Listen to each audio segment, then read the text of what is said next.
again.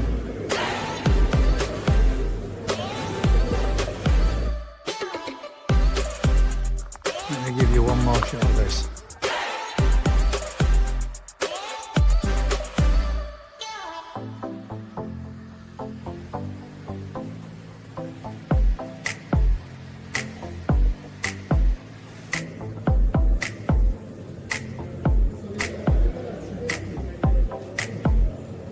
And a quick health check on a few of them just to see how they're doing. So if you're new, welcome aboard. To all the new subscribers, a massive thank you. Hey guys, here we go, mixed bag. Good majority of the small ones, and then these are going to be the last that I go through.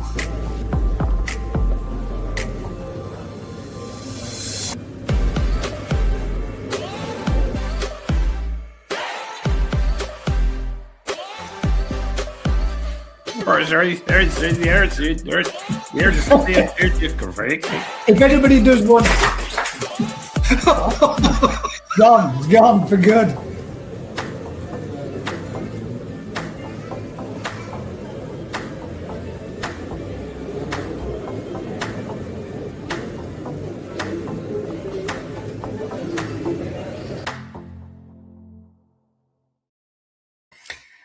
Good evening, ladies and gents, and welcome back to this week's GKP Thursday Night Live. Delay. No show from Matt and no show from Rick, but I know they are coming because I've spoke with them, and Rick has sent us through a good number of fish for us to have a look at for a little bit of a, I don't know if it's kind of a competition or a little bit of a quiz stroke, identification stroke, price bracket stroke, competition-ish thing, something like that. But he sent us a load of pictures of some Ginrin fish of all different varieties, which he would like you guys to identify and categorize category for price bracket wise. So that's what we're going to be on with. We've got a fair few people's fish to be having a look at, a couple of ponds that have been posted, and one from a particular YouTuber as well. And we are here with the first one. He's in somewhere. There he is, the man himself with the fresh trim. Evening, you all right? Good, thank you. What happened then? Come on, fill us in. It's good, isn't it? Have you had it kind of like sorted out a little bit, or have you just left it as it was? We're kind of looking like a little bit of natural, isn't it? There we go. Short back and sides and a bit of a Mohican type style. Bit of a mullet going on, whatever, doesn't it? Why not, mate? If you've got it and it keeps growing back, Rick, at the end of the day, you can do what the hell you want with it. It's when you're thinning on top or you're going a little bit thin that you need to start worrying about whether or not you should be trimming it off or not. Hopefully, we're going to be doing, if we can, Rick. I've had a message sent through from somebody this evening that's after a little bit of help. And when we've got Matt on, we'll go through it together and see if we can help him and see if we can give him a bit of advice, because he's panicking a little bit. And I'd rather see if we can help where we can and see if we can put him on the straight and narrow, so to speak, and get him sorted out with a bit of info. Anybody's got any topics that they would like us to have a natter or chat about, do as the usual thing, guys. Stick it down, put a question mark on the end. It'll stand out them different from everybody else's comments, and hopefully that way we'll be able to pull them up and have a chat and a discussion about them as well throughout the evening. I've seen Joe's neck. Have you seen it? See the back of Joe's neck? That's a bit red.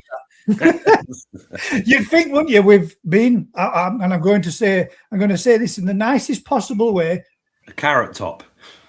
I was thinking more strawberry blonde. So you'd think that somebody like Joe would have come prepared for that kind of thing and made sure he'd packed himself with a little bit of Duff. Is Duff beer? That's the Simpsons beer, isn't it? Ezra thought it was hilarious. Bit of sunblock on there, Joe, because that looked a bit red, mate. That looked a bit sore. The funny thing is, he did that on the Friday. It was cloudy all day. It was like literally the cloudiest day. And on the Saturday, we had to turn it around so we was facing the sun. because his neck was so burnt from the day when there was no sun. As if. See, it's a thing though, isn't it, when they're fair-haired? Good evening, mate. Fair-haired. Isn't Good that evening. fair-haired? Benny guy. Yeah, when you're a Benny guy, it's a little bit more easy for you to burn than let's say your average person would. Benny guy Joe. Right, Matt. Vince pulled that one. Good. Knackered. Absolutely shattered. And he sent me a message, ladies and gents, at about 4:30, 4:45, saying, I'm calling it a do for day. And then rocks up late. Don't happen, does it? No. Terrible. Good week and up the press, both of you. Yeah. Knackered. He's been run up the path. Or I've been in the shower. Literally ran in, jumped in the shower. Come on in. There we go. Mate. So now it's Rick with a fresh trim and Matt with a fresh body. There we go. Rick's all dolled up for next week, aren't you, Rick? Yeah, look at that. Sprucing it up. Are you gonna? I seen something about you were saying you were going to dye it. Are you gonna go red and white? I might dye the hair or the beard or my face. Dye the Mohican red and then the sides white. Well, it's already white, isn't it? Technically, you won't really need to dye that bit. Then you'd be looking dapper. See what we can do. England, isn't it? I've got a photo of last tournament. I painted my whole head red and white, dyed my hair. It's just got to be red and white, isn't it? I was the only one as well. And Weymouth went to a pub. I took Ez with me. And he's like, what are you doing? I'm like, yeah, everyone will be there. It's a big game. Yeah, nah, just me. Just you. Just me. The only one. The only one in the pub. Nobody else give a monkeys. No. Now, ladies and gents, I will say this evening, I'm going to be sitting here nice and comfortable without my ass going numb. So I'm sitting in a fresh new PC chair. New gaming chair.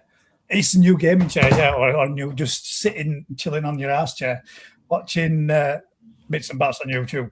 I haven't done any game for quite some time, to be completely fair. To be honest, I've not really found anything that's floated me boat game-wise, and I've been looking into a game that I used to play quite a lot, Star Citizen, and it's still dog shit. It's still just not running right. So I'm staying clear of it till such time as it gets a bit more improvement. But yeah, not done much gaming for a good while. How's your week been then, Matt? How's the old pond build preparations and? I've been loving it, doing what I love best, doing the filters. Yeah, been quarters. I mean, it looks smart, doesn't it, Gaz? It does look smart, to be fair, mate. Yeah, it does. And once you, so do you want me to bring it up? Do you want me to show it? Yeah, can do. Show my, why not? My bit of skill. Bit of skill in the old filter house. It looks like Piccadilly Circus. I don't think it did, to be fair, mate. I thought it looked quite. Oh, no, it's good like that, all in a line and straight, but there's just a lot going on. Oh shit! We'll quickly share this one, and then there's the second one. I mean, one day we'll learn to film it in the right direction so you all can get to see it in its entirety as opposed to pouring it up like this. But there we go. There's the massive moving bed chamber.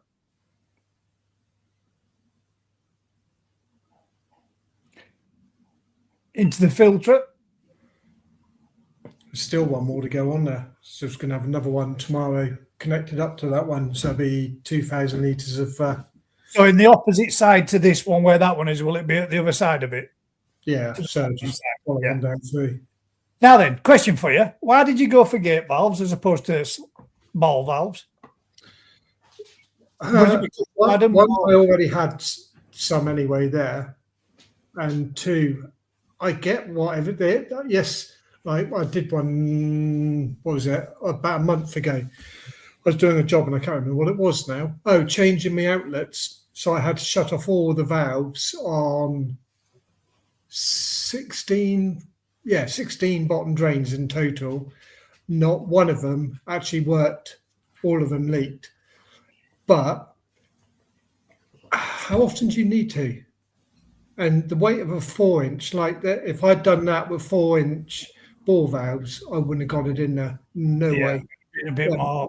You'd have had a lot more extent. They're bigger, aren't they, in the diameter of the wind? Bloody huge. And, you know, if you do need to shut it off, and it is a permanent shut off for any reason, you need to get, say, the filter out or whatever, it's easy to go and put a 4-inch end stop on the end of it and job done. Put an elbow in it. I forgot there was this. Elbow and upright. Yeah, bring the elbow up, back up to the top. And the second one is that shower is going to be going over the top of that moving bed chamber. Yeah. Because I asked him, I said, so how are you going to, what have you saved the section so you can make a lid then to drop that back over the top, but the shower's going to sit over the top of it. So it's going to be coming in, top at shower, into that, through the moving bed, into the drum, and then returning, I'm guessing, yeah? Or, yeah. And then everything, the filter side, everything now will be undercover. And then the pond itself is going to have a Perspex roof and hydraulic doors on the front and heated. Sweet. So all that lot then is going to be all completely enclosed. Yeah. Yeah. Yeah. Proper job. Hydraulic doors. I know. Hydraulic tailgate lift up. Are you using Is it pneumatic? Yeah. Sean's got It's pneumatic. It's pneumatic if it's, hang about. Hydraulics used by pushing liquid, in it. Pneumatics when you like you would have on a car boot. Yeah. So yeah, doesn't it load itself up with the air? So when you pull it back down, it releases the air pressure. So it's a lot easier to move. It'll be smart when it's done. The shed will start. Yeah, Saturday we start building the shed. Liner in Saturday. It'll be good. Matt or Gaz, can I ask Matt a quick question regarding his build? Of course you can. 17. Yeah, one's gas, one's oil, aren't they? Yeah, they are, mate. Hydraulics oil, pneumatics gas. It's looking like the business, though, isn't it? Yeah, it's going to look smart when it's done, mate. Yeah, well, me, never anything goes to plan. So we booked in the concrete to come. That came in on Friday last week. And as you know, my track down here, you can't get anything too big down here. We only needed 4.5 cube of concrete. So we get it on the 6 cube cement mixer. In the morning, the guys there going, yeah, they ain't got the 6 cube anymore. It's the 8 cube. It's like, how are you going to turn an 8-wheeler around down here? Because he is literally going to come down here and get stuck and have to reverse a mile back up the track, which he is not going to be happy with. Or reverse a mile down in first place. Yeah, exactly. But we got around it. We basically went in the farmer's field behind and did it that way. Oh, that's not too bad then. At least he didn't get stuck down there and have to do a massive, great big reverse all the way back. That would have been a nightmare. It would have been. Right then. Paul wants to ask you a question about your skimmer. With your skimmer, I've seen you put the outlet on the back. Is this okay to do? As this may fix my problem I'm having due to height outlet of skimmer and inlet to drum.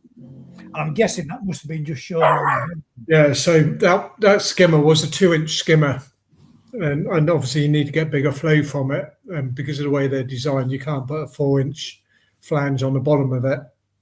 So the only way that I could do it was put a 4-inch tank connector on the side of it. Yeah, it's going to work. Yeah, it's not designed to do that, but it is going to work. There's no reason why it shouldn't. It's exactly just for reference, so you can see that bit there. Yeah. Instead of it, so I'm guessing. Yeah, so behind that 4-inch pipe, there was a 2-inch pipe which is sealed up, and now I've just drilled a tank connector into the side, doing it that way, and that one goes down to the bottom and into the drum. That's it. There we go. So how do you slow the flow down on that one? It's got a valve on it. Fair enough. Just checking. Most of my fish just go down it into the drum, wouldn't they? Actually pulling off or closing off the valve, so you're getting. Yeah, well, I see. And I always have a problem with the skimmers anyway, because I don't feel like they're sucking, or not sucking, the gravity is pulling the surface of the water. you're having too much water coming in at mid-level. So what I normally end up doing is actually blocking off the bottom 2 holes so the water can only get in there through the top 2, and you have a hell of a lot better pull, and you can see the difference on the surface of the water where it's having to go in there and it falls in. Yes, your water levels are sort of out, but it doesn't matter because it's just acting as a weir. That's what they're kind of supposed to do, isn't it? Yeah, exactly. Well, that's why I can't understand why all of them have 4 slots in there, and you don't want to be skimming off stuff that is 6 to 8 inches below the water. You want to be skimming, in the name, the surface of the water. So I always end up taping up the bottom 2 just to increase the amount of flow through the top. Happy days. That's what you want. Just bringing all these up so I don't miss anybody out, because normally I get a good few of them at the very beginning, but I didn't want to miss anybody out. So we're just going to bang all these one for everybody that's joined us as we've been going there. Richard says, duff beer, duff hair. Mate, I'm like Barney out of The Simpsons.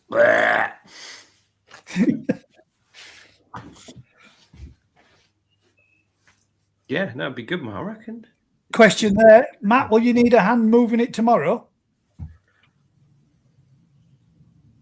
Moving what? He's probably thinking about the concrete. Oh, the IBC probably. It needs to be cleaned out tomorrow, and then over the weekend, yeah. So if you're about, bring the wee one over. And the miserable one. There we go. Right. I got a question. A question. From, not a question. Oh, have you seen these? We got these fire crisps again. We have, haven't we? But you need to take those to Coventry next weekend. I brought these. This £4 a packet. These were for Coventry. Ezra saw them. Was like, oh, we're getting in them. Having them already. I will say it, mate, because you said you weren't bothered, so it might help anybody else. So we're going to go through it and say what's what. Craig Stubbs, he's had a bit of an issue. He's used his Karacha to jet wash his pipework on the 29th of May. The dirty water came back so quickly it overflowed the dirty side of the drum and flooded the pond with filthy water. A water changed and got the pond back to normal. However, my golden corn started looking rough, so I treated the pond with a couple of doses of aquaflavin. Hang on, I've lost my position there.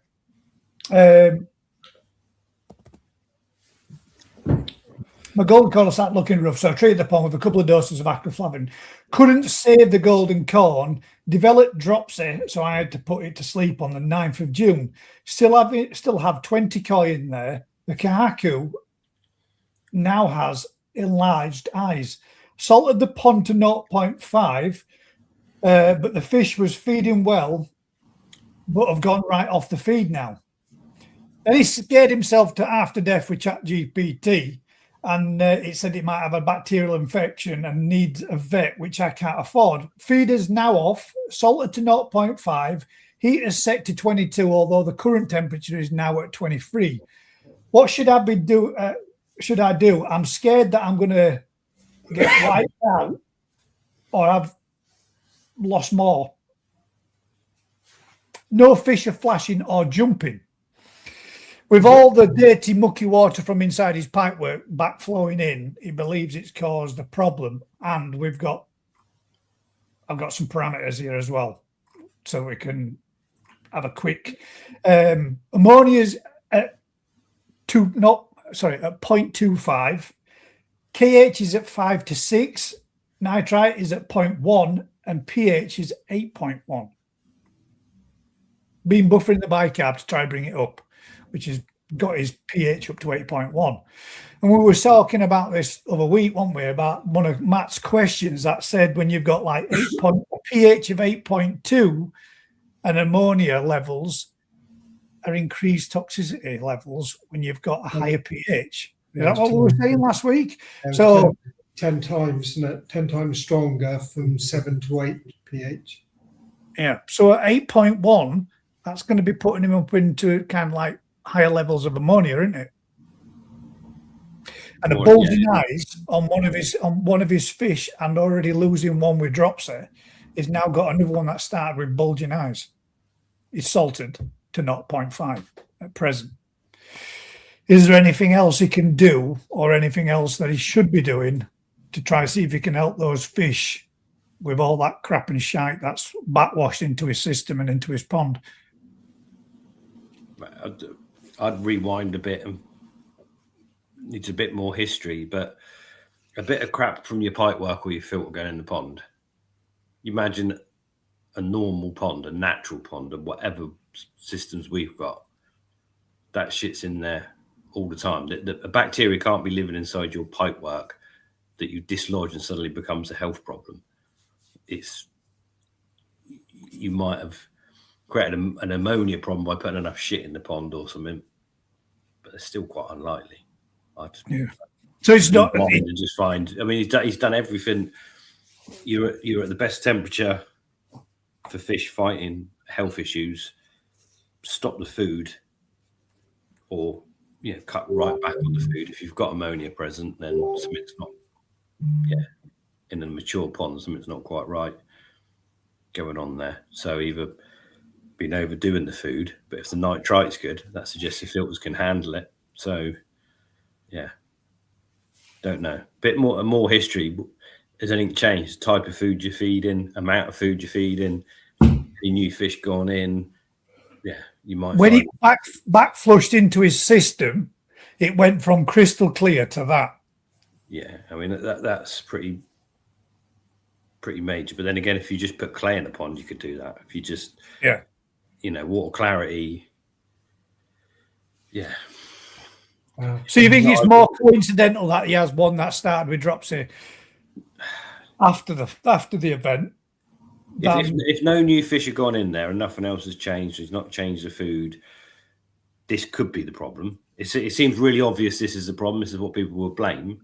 Yeah. But the amount of times we deal with someone and they turn around and say, "Oh yeah, I changed my food from wheat jam to Nutrimare," or "I added some new fish 3 weeks before," or things have changed. I switched off my shower because someone said I couldn't use flute treatment or whatever. See, if nothing else has changed apart from cleaning pipework and that's happened, then it's the likely. It's a bit of a... You just said there, still feeding sake. Have upped the feed recently. No new fish in over a year, so there's nothing changed in that sense. Yeah, so in that scenario, you're coming down, but you might have found that all of his pipework had an amazing biofilm that was doing his pond the world of good. And blasting it all out. He's basically just cleaned. Because your biofilter isn't just the media in your filter; it's everything.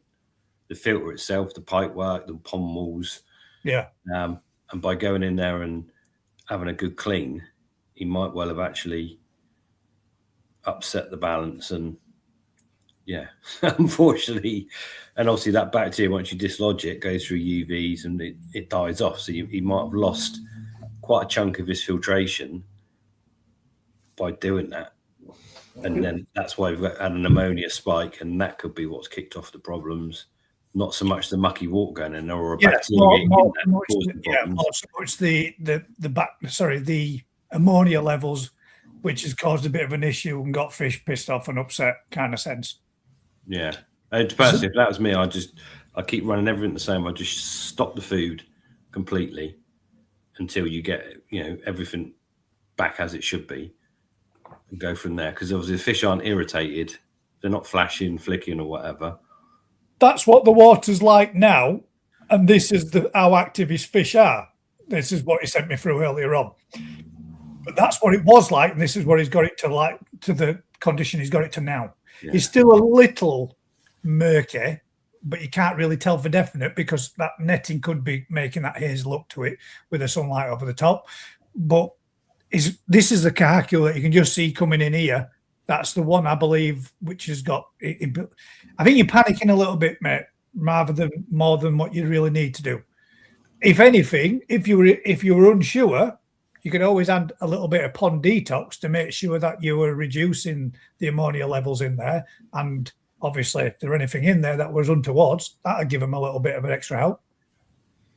It sounds like one of those almost perfect storms, isn't it? He's up the feed and things are going well, and then he's gone in and done a pipe work clean or whatever, which is knocked the filtration back, put a load of dead bacteria that's dying into the water. That's then you've got an ammonia spike, which has then caused a problem. Yeah. Says there's no flicking, no flashing, no fish topping and rising, no gulping at the surface, which would normally are high levels of ammonia, the kind of things that they will also do. But he's got none of that. They've just gone off the food. Yeah. Upset him a bit. The problem is that's if they have an ammonia spike a week later, it does damage that to last for a period. Yeah. So although your parameters might be back good now, they wouldn't have been a week ago, and the fish it takes them a long time to get back on. Higher levels of ammonia can cause a little bit of gill damage, can't it? And it would piss them off a little bit in that sense as well. Yeah, it damages the fins, the gills, the internal organs. It's nasty, and the fact that if you're pushing the feed and getting the temperature up, it's just one of those. That fish then flashed. The one above the cursor was flashing then.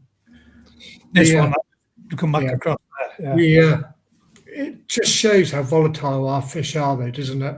And just thinking about it, remember I said to you a couple of weeks ago, a couple of weeks ago, one of my customers, they were losing their fish, and the story started off that about now 4 weeks ago, 3 days, every time he went out to the pond, they were all spawning.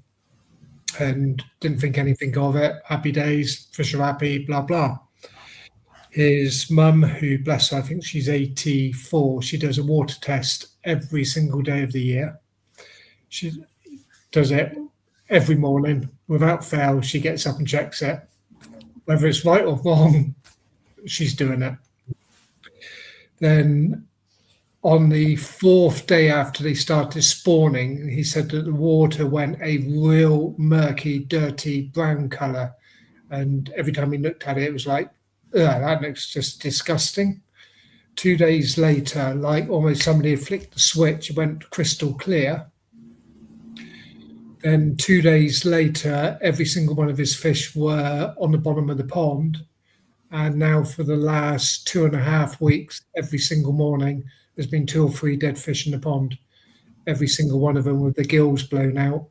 And basically it was ammonia burn on the gills.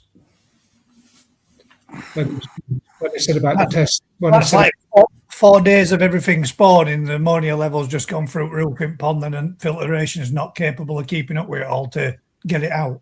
No, but when they mentioned it to me, which was probably about day 5 or 6, and I said about the water testing. Yeah, we've done the water testing, and bless her, what she'd been doing was nitrite, pH, and KH.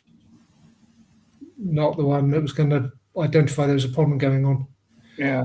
And then when they did then go out on day 7, I think it was, and test the ammonia, all the ammonia was back to 0 and the nitrite was back to 0. Yeah, it's one of them though. You imagine big fish spawning.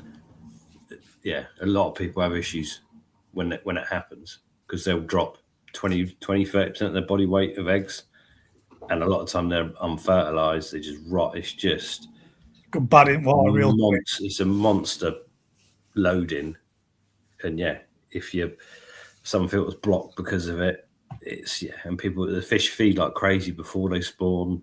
They'll even feed after they spawn, and then you get that massive ammonia spike. And it is not. I mean, it's something you can see why people don't want their fish to spawn in their ponds. If you've got high class fish and you want to go to a show and whatever, you do not want those fish spawning.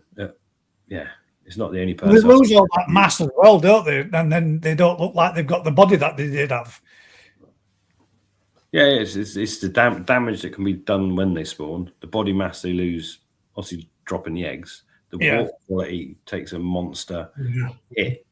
And if you've got the right filtration, you get away with it. But if you're running on you're running on that edge, then it doesn't, does it? Because suddenly you've got 4 times the amount of ammonia being produced, and it all goes to it goes to shit real quick. Yeah, big time. You feel sorry for them as well because what's it the last 2-3 years they've been up in their game, getting better and better and better fish. You know, like if I showed you some of the pictures of fish that they've lost, they are stunning, absolutely stunning fish. And yeah, but there's not a mark on them at all, but they're just sitting there and they keel over dead. And then when I was reading about, getting a bit more detail about it, they were saying it's a bit like the humans when somebody drowns and you bring them back to life, how they can 2 or 3 days later, there's a name for it, isn't there? When 2 or 3 days later, they basically drown again because it's all within inside the lungs. That's slightly different. But yeah, that's when you revive someone, they can the damaged tissue in the lungs basically produces moisture again, doesn't it? Mucus, and you drown again. But isn't that the same with the fish? That they're producing the excess mucus and then they can't. Yes, the damage. So they start to struggle to exchange gases because it's mucus, isn't it? That's a pig, isn't it? Imagine that being saved on Baywatch and then dying. Funny you should say that. I was watching someone on Bondi Beach. Pamela Anderson in her day. Does that mean you have to go there twice? Some kids were digging on the beach and dug a 10-foot deep hole and then started tunneling underneath. And one of them got a bit fed up with digging away and like climbed back out. And next thing you know, turned around to say, "Are you coming out to get something? To get a drink or whatever?" And there were no reply. When he looked down the hole, it had caved and collapsed. And there were a young teenage lad, I think he were about 14 or 15-year-old, and all that sand had collapsed on top of him. And he was buried alive for 37 minutes. And they managed to, not everybody on beach hall started piling in and digging out as quick as they could. It took them 37 minutes to dig him out, and he survived. Actually survived it, man. Lucky. Yeah. But yeah, so I guess I get right. Well, if you've got a pond and you had that kind of a problem, that were a well divert there, wasn't it? Sorry. If you'd got a pond and you had that kind of problem, and you got like what Craig has there, or perhaps maybe what Matt's friends' clients had with theirs. I mean, I think I know what you'd do, Rick. If you'd got a pond and it went completely to shit and everything had gone completely off at scale, you'd probably dump most of that water out and fill it back up again, wouldn't you? Funnily enough, we had one of the fry ponds did it on. So I shut it. They were booming on the feeder last Wednesday, Thursday. I stopped feeding them because I was going to harvest it with Joe and William when they were there to do it. And so I stopped the feeding on the Thursday. We didn't do it on the Friday. I went to do it on the Saturday. I looked at him and went, "Hey, something ain't right with that pond. We'll do a different pond." And that went, basically the next day there was probably 300 dead fish in there. We literally netted it on the Monday, got the fish out and just moved them to a new pond. And they were right as rain, but every fish that stayed, we didn't get out on the net, was dead the following day. And that was, I've never seen it. It was super green algal bloom, which is fine, that quite often. But when we net it, underneath was like a brown algal bloom. So we had 2 tiers of this algae. So it was green on top, and as soon as you mixed it, it was brown underneath.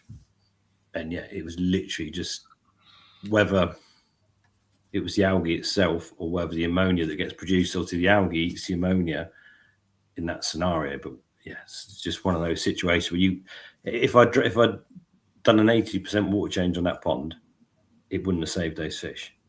It wouldn't. The algae in that, it would have just carried on. Yeah. So the only way to base it is just net them out, put them in a completely new pond.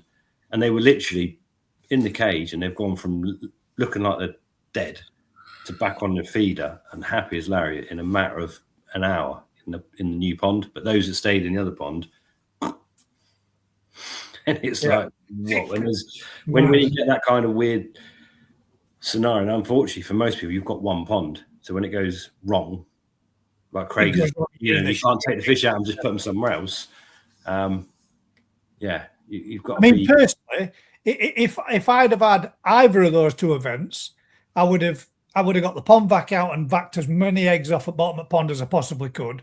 I'd have given my feelers a big ass deep clean, and I would have tanked that. I would have just opened up my filter and just dumped everything till the backs broke water, and then dechlorinator in and gone with a straight refill. The problem is with like Matt's customer or client or whatever, they've not noticed the problem until further down the line. Yeah. And then what do you do? The damage is done. You're literally, you could help those fish by increasing the salt level potentially. That's might help a few of them through. You might have saved a few more, but that kind of ammonia damage, it's like saying when you ship a box of fish, if the ammonia goes to a certain point in that box, those fish might not be dead on arrival, but the damage is already done. You're literally going to struggle to keep them fish alive over the next coming weeks because of the damage that's occurred in that period. And that's the trouble with livestock, isn't it? You've got one window. You deoxygenate them, you poison them, you burn them, you whatever. Even if they don't die there and then. It's the prolonged damage, what it's done, and how it might affect them in the upcoming days. Yeah, so it's just hindsight. It's a wonderful thing. I mean, we've lost thousands of fish across the farm in the last 30 years for one reason or another. And hindsight's, if only I hadn't done that. Yeah. If only we hadn't done that. If only we hadn't done that. You learn, and you can tell other people, what to do or how to do. Even preparing your fish for a show. I mean, Dave, bless his heart, has got himself a show vat. He's all set up. He's put his fish in the show vat, but he hadn't starved them before he put them in there, and he's had a problem with ammonia because he's now taking fish that have been really heavily fed, put them into a show vat to get them ready so he can carry on feeding his pond and starve them, but they've gone into the show vat full of food. Yeah, and that's produced the show vat. It's got a filtration and everything on there, but it's like hindsight. If you hadn't fed the fish for 2 days before you moved them, it wouldn't have happened. They've been going in with an empty gut then. Yeah, it's this. Yeah, it's human nature. I mean, that for perhaps maybe for both those two scenarios, that's what I would have done. I mean, I would have been thinking, which is the worst? Do I leave them in here to get long-term damage, or do I run the risk of them having a temperature drop and change, which is going to be a gradual change, because obviously you're dropping out that water as quickly as you can, but obviously you can't get out that fast, can you? 10,000 litres an hour for myself. I could have done it at 14,000 litres an hour to ditch it all, but is the water not back any better? That's the problem. If you've only got putting straight tap water back in, which I would have dechlorinated beforehand, but then you're running the risk of everything having to start all over afresh with your filtration and slowly build it back up on feed again after.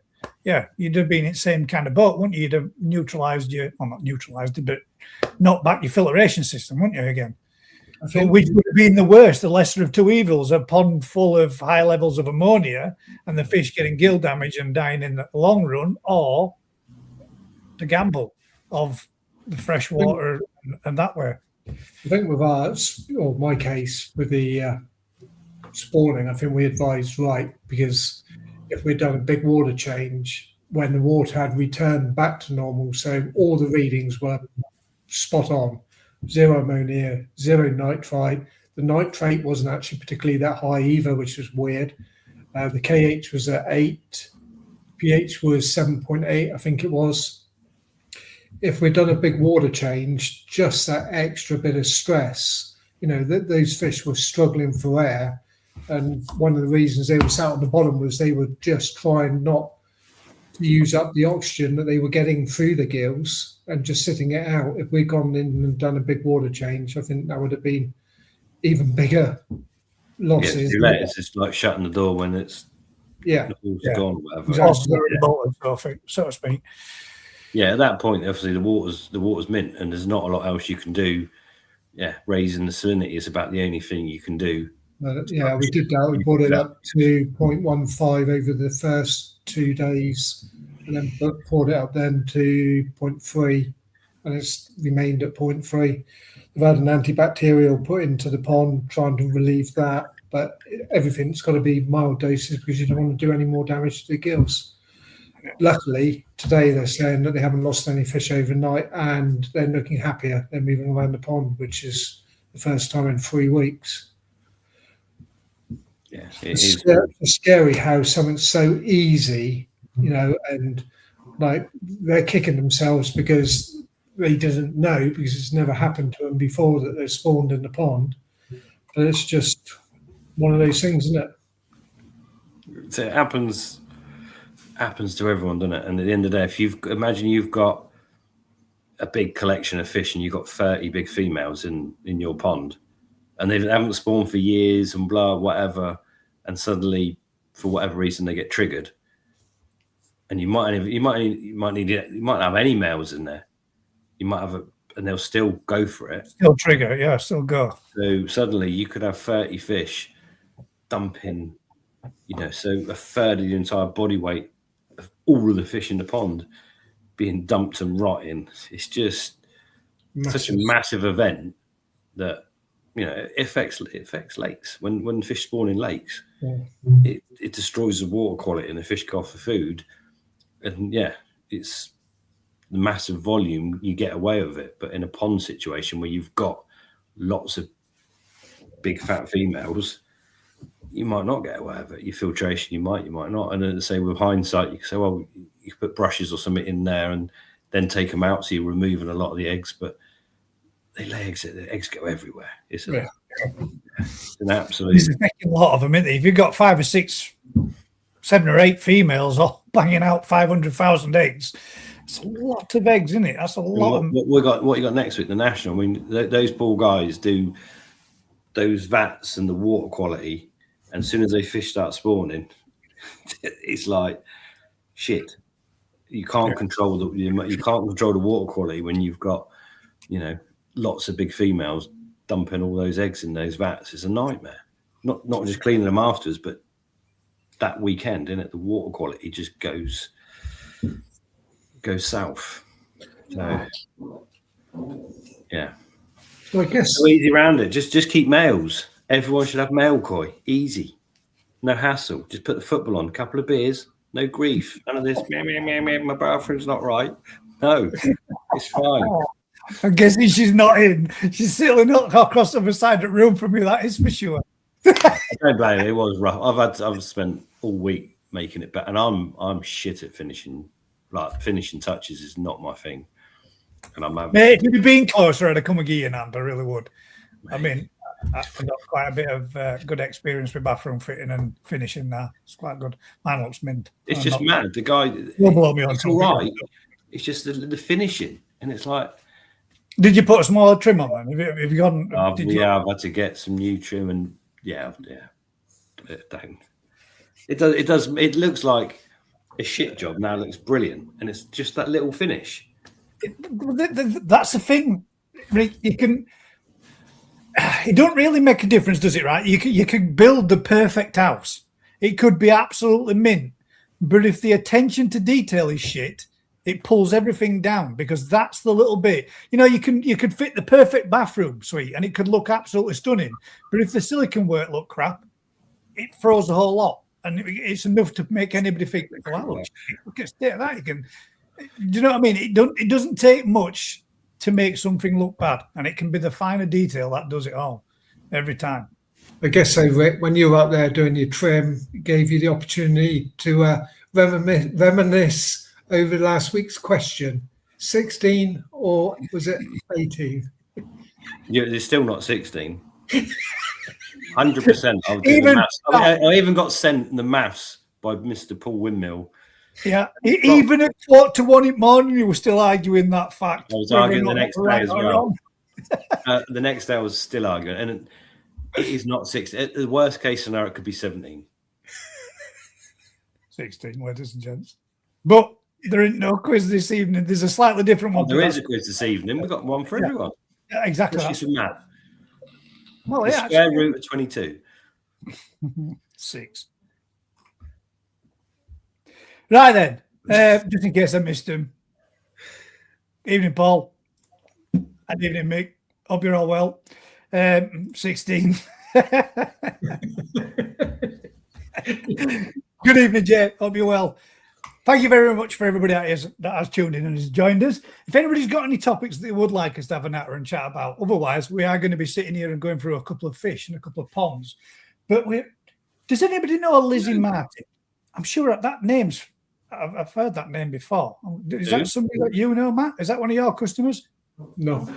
Lizzie Martin. She sent in a picture of her pond this evening, and she's got 3/4 of it's below ground. It's kind of like gardens on 2 tiers. So the pond is on 2 levels and 3/4 of the pond's underground. It looks pretty smart. It's a nice pond. So we've got that one to have a look at. And we've got Tony Farmo-McCoy's also sent his one in. And there has been a lot of people that have shared pictures of their fish and posted them this week. So we're going to go through them as well and have a look at them. I don't think we've got any questions in there. We have. I'm gonna put the elephant in the room in a minute, aren't I? Somebody's gone. Rob Kellaway has sent in a video of his inspired by Rick. Now, to be fair, and to be 100, no. To be fair and to be 100%, he said is for the koi appreciation, pond appreciation. One day I'll have a smart pond with crystal clear water, but for now, myself and the boys are enjoying growing fish in a cheap setup in a greenhouse. And he's done it exactly how you've said it in past. One of those pond pools, filtration system, job's a good one. He's got him in there. All right, his water's a little bit green, but he's still there and he's still doing it and he's still enjoying the hobby. And he's starting himself off in the best possible way. Cheap as chips, got your fish, got your stock, get the bug, build a pond. So, nice one. And the kids are involved. And the kids are involved, yeah, exactly. That's what it's about, isn't it? It's our future. That's our future. We'll be dead, mate. It's their future, not ours. Gaz says, spot on, Gaz. I've put a pergola over my new pond. It looks banging apart from the height, mate. You wish you'd gone with a little bit higher because you had to raise the feet up and put them in the ground. I did watch. But it does look good, mate. It looks well now. It all suits in and matches, doesn't it?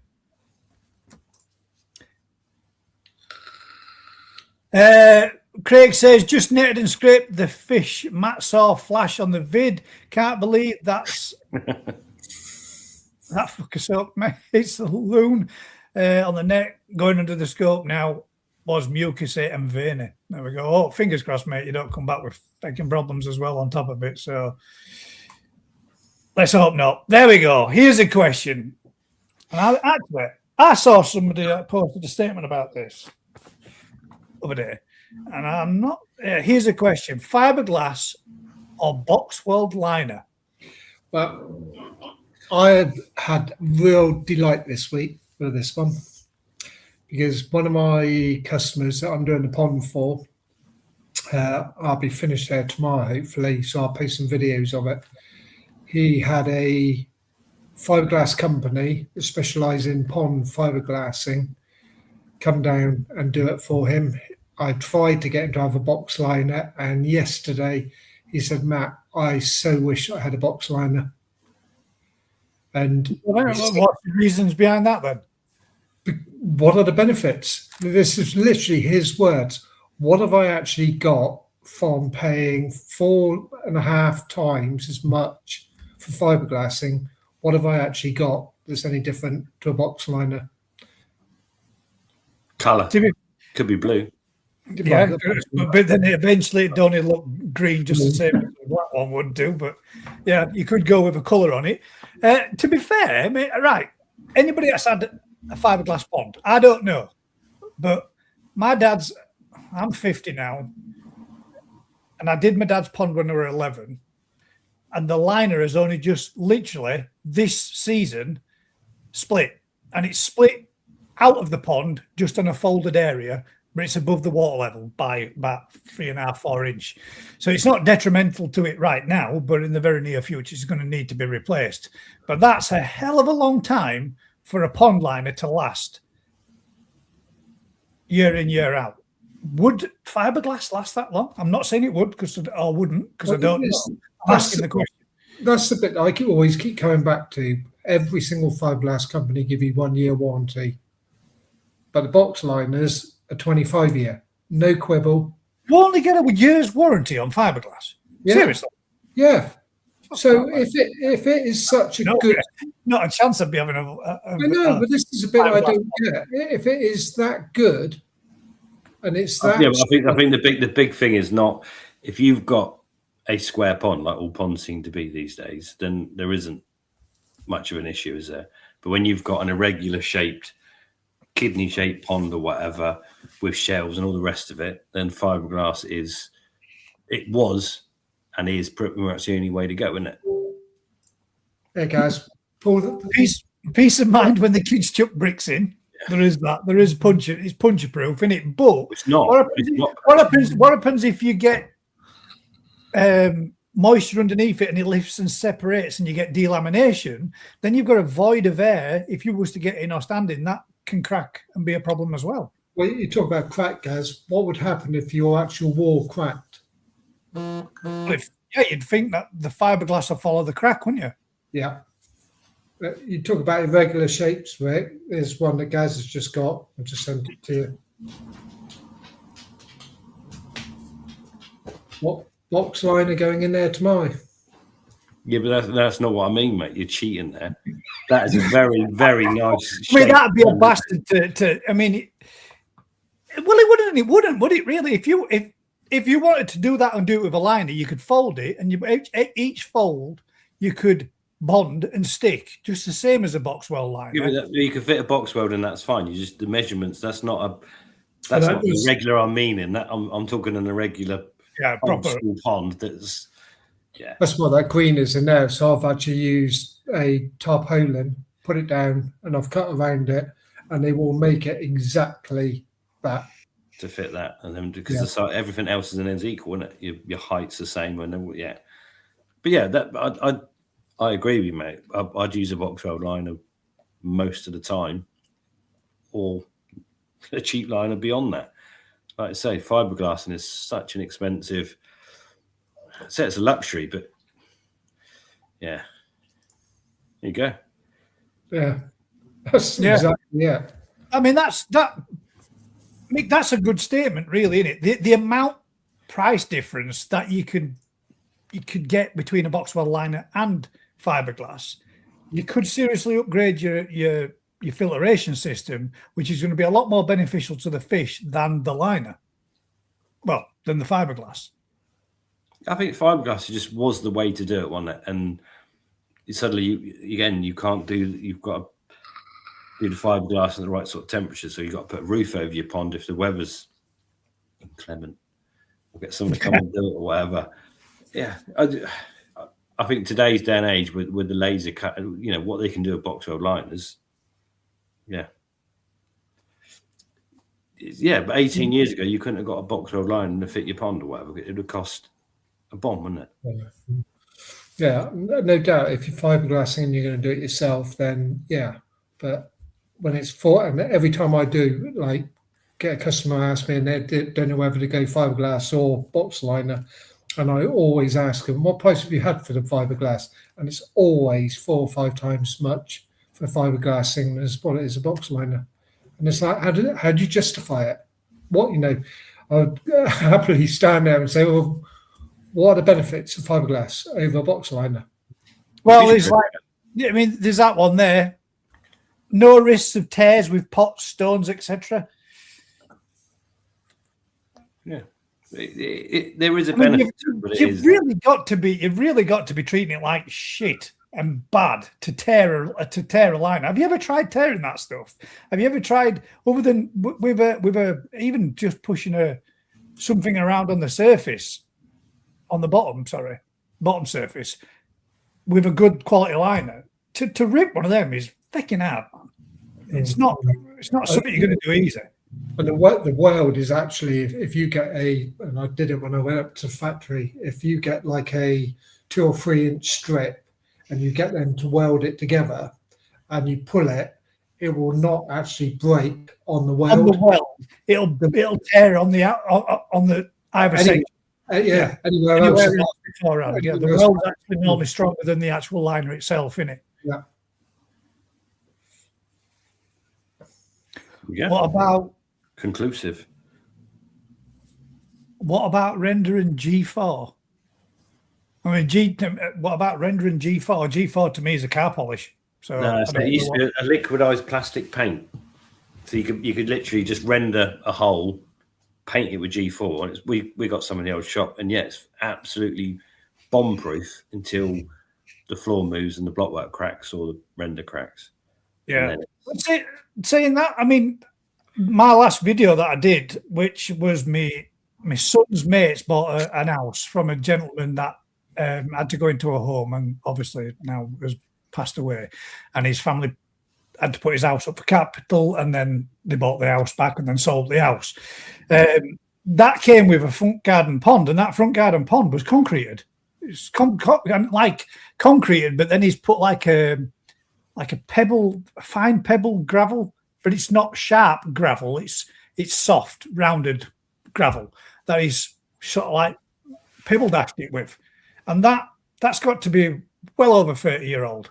And that thing will hold in water, and it's around the parameter of the upper top layer where flags and land has moved around a bit. There's the odd little crack, but that's way above the water level, what the water level could ever go to or did go to anyway. So, I mean, it works, doesn't it? My dad had one for years when I were a nipper as just a concrete pond that would just concrete out. The thing is, you can use concrete with like Fiber Wizard or whatever.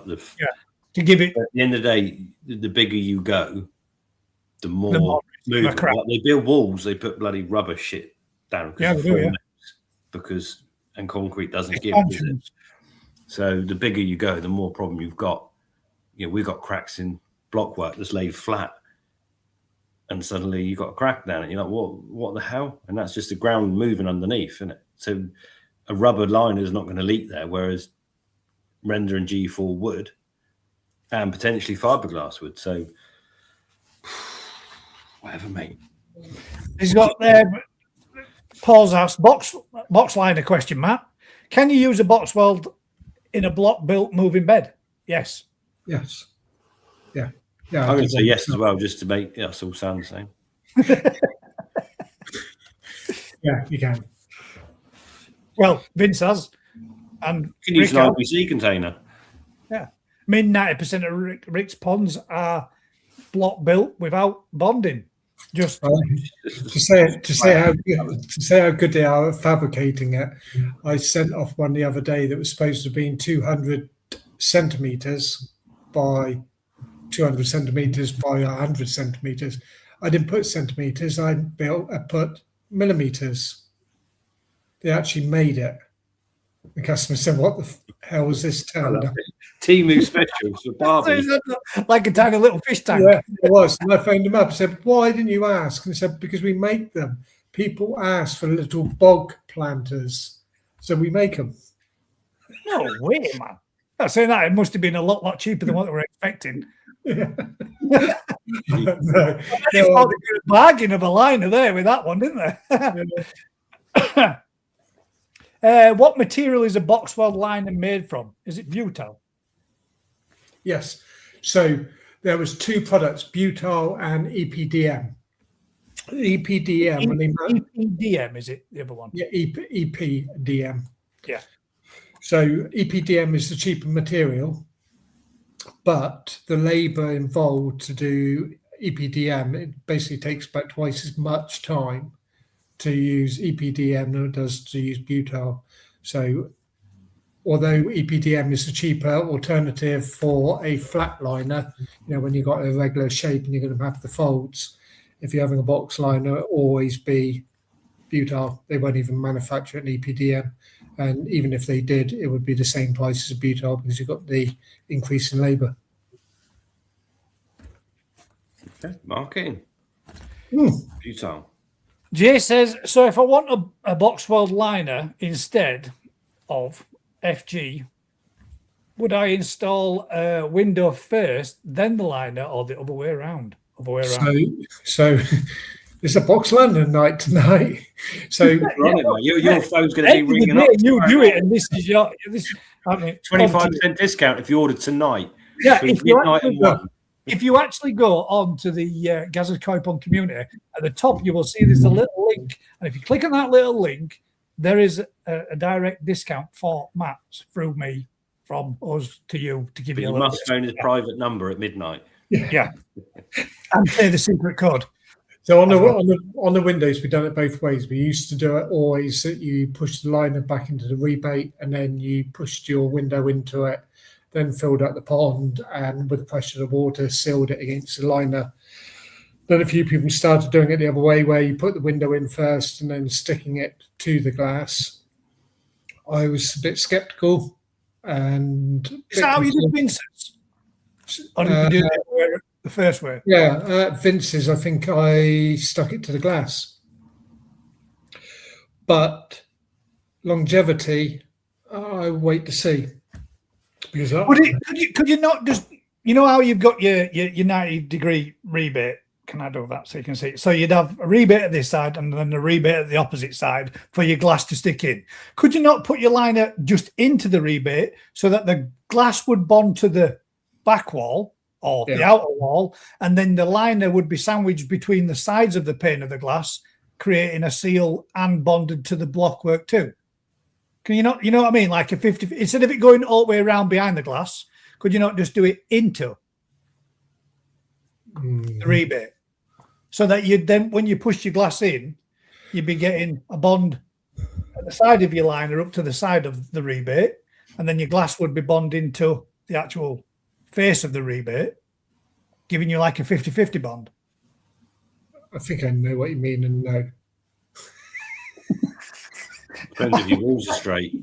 I tell you one thing I will say as a tip to everybody when they're doing it is do not put your box liner in and then do your window and then do all your returns and then fill it up with water, because every time you fill it up, it will want to move and stretch into different areas of the pond. And if you've if you siliconed it to the window, although it may have stuck there, if it starts to want to pull, it's stretching it. And at a later date, that's the place it's going to go. So always, and you'll see it because I'm going to do a video when I do it on mine, is fill it up just below the window. Yeah, that's how you did it on Vince's, didn't you? You filled his to below the window level so that you got the pressure and the weight pushing down left, right, front and back. And then you put the window in and then you bonded the thing and then filled it up. So it had already got the pull down pressure already on it. I'm laughing because It's gone into all the different shapes. Exactly. I'm laughing because Helen and Graham will be watching tonight, and when I went over and done theirs last year, I think it was, maybe the year before, and I was stood in the pond and I was up so far in the water and it was bloody freezing cold, and I'm doing it and I look up and I can see Helen's face just looking at me with shock, and through the window, because I've taken off my trousers, my private parts have come out through my boxer shorts. It's magnified as well. Yeah. And someone in your industry, Matt, hasn't got a pair of chest waders. I know. I have got them, even with myself. Like, I can never find them. I always turn up on the job and never bloody take them. But yeah. So there was a That's little what bit. you get. Matt comes to your house, he gets stark bollock naked in your pond through a window. Yeah. And slip a bollock out. As long as I get bacon sandwich, I'm all right. Colin put there, Chinese have concrete ponds only, and then put Japanese. Sorry, I bet Chinese do as well, though, mate. To be fair, they don't use liners, and I don't think the ones that I saw. The majority of them over there, when we looked at them, certainly I saw some this year. Who was it at? The new pond that's just been done. Kobayashi. He's used a similar product to the Aqua 40 product that's a butyl paint, and you paint it on, and it is rubber, and it sets and seals. The G4, the problem is with the G4, any movement, any cracks you get, it obviously is going to crack and allow the water to get through. But if you've got something like the Aqua 40, it will allow for these cracks. And also, if it does ever split, at least you can actually do a quick repair on it.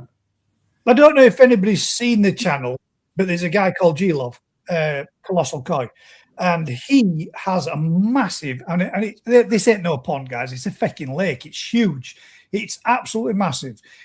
He had all the pond completely drained down. I think it was last year or year before. Completely emptied it all out. Went round, did a load of concrete repairs to it all, where he'd had lots of areas which had blown and the surface had gone. And he had these barrels, massive, great big blue barrels. 55-gallon barrels. Yeah, of like 55-gallon barrels. It And, might and be tar, literally, that was the same sort of stuff, though, wasn't it? That was like a liquid rubber paint that he painted, I think, 2 or 3 coats for around the whole pond. And you've got to do it all in one go. And then so long after, then give it another coat, then another coat. And he went round and did that whole pond, and that's holding, and that looked mint when he'd done it and finished it. It looked quite well. If you haven't seen it, Colossal Koi, G-Love, check his channel out, guys. He's got a pretty decent setup. It's fucking massive. Does a lot of spawning as well and stuff like that as well, doesn't he? Yeah, he's got all his like fish down in the basement. He has to bring them indoors and puts them in. Brings them all indoors for winter period, doesn't he? And then brings them and then sends them back out. And Hannah, no, I'm not coming over and putting your window in for you. Woo! Pam will get well angry. Matt, put some tight pants on. Trying to see if I can. There we go. If anybody's interested in seeing what I'm talking about, there's his channel. Pop over, give him a look, give him a sub. Let him know I sent you, all that shit. But he has got his pond. When the beginning of his channel, when he first shows it doing it, it's just got like diggers, 360, so what they call them, backloaders and all the rest of it, and bobcats and everything digging this pond out, and it is absolutely massive. It's huge, and the size of that, and he relines it all. I think it's like last year or year before when he did it, but it's massive, proper 50k gallon koi pond. It's pretty mad. It's Yeah, got some good stuff on there. Yeah, it has. Does a lot of spawning as well, though, Rick. Takes a lot of inspiration from yourself too. Me and G level like that. Yeah, He's nice guy. there. Good channel. I enjoy watching his stuff. Anyway, right. Did I miss anything else? I had a quote from Matt from a pond. Then I had a quote from a fiberglass material only, and it was 600. Then I would have to fiberglass it myself. So there you go, 600 quid just for the materials, just to do Paul's new pond. It's only about that big, 20 centimeters by 20 centimeters, isn't it?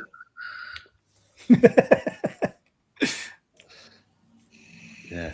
It's one of those, isn't it? It's a luxury you don't need. I've not seen him for a while, Amanda, to be fair. Sorry.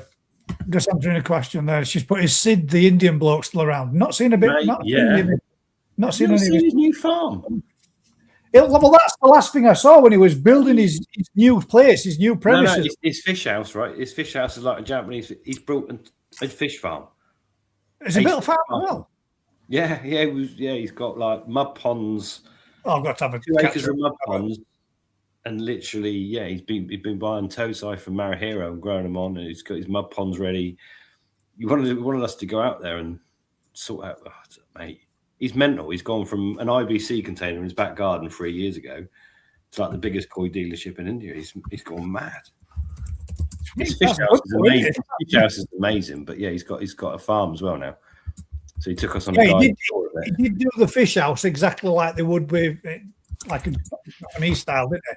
With the central pit filtrations and everything. Yeah. So that's all done and going, but he's got a That's got to go to. It's quite a big piece of ground with mud ponds on, and giant excavators in there, and putting all the pipe work in, and he's flying. What's the name of his channel? Sid's Koi. Ochiba India. Oh shit! I should know. Vince will know. Vince, let us know what name of his channel's called. It's always on. It always comes up all the time, doesn't it? I'm not getting any notifications for out like that. Anything. Oh, there we go. I'm sure it's Ochiba. Oh, I don't know. I've got too many channels now. I'm on the fish. All right, bud. Good evening. Bin says it's still definitely up and running. It's still going. Definitely. Something Ochiba India. I think it's Ochiba India or. Let's see.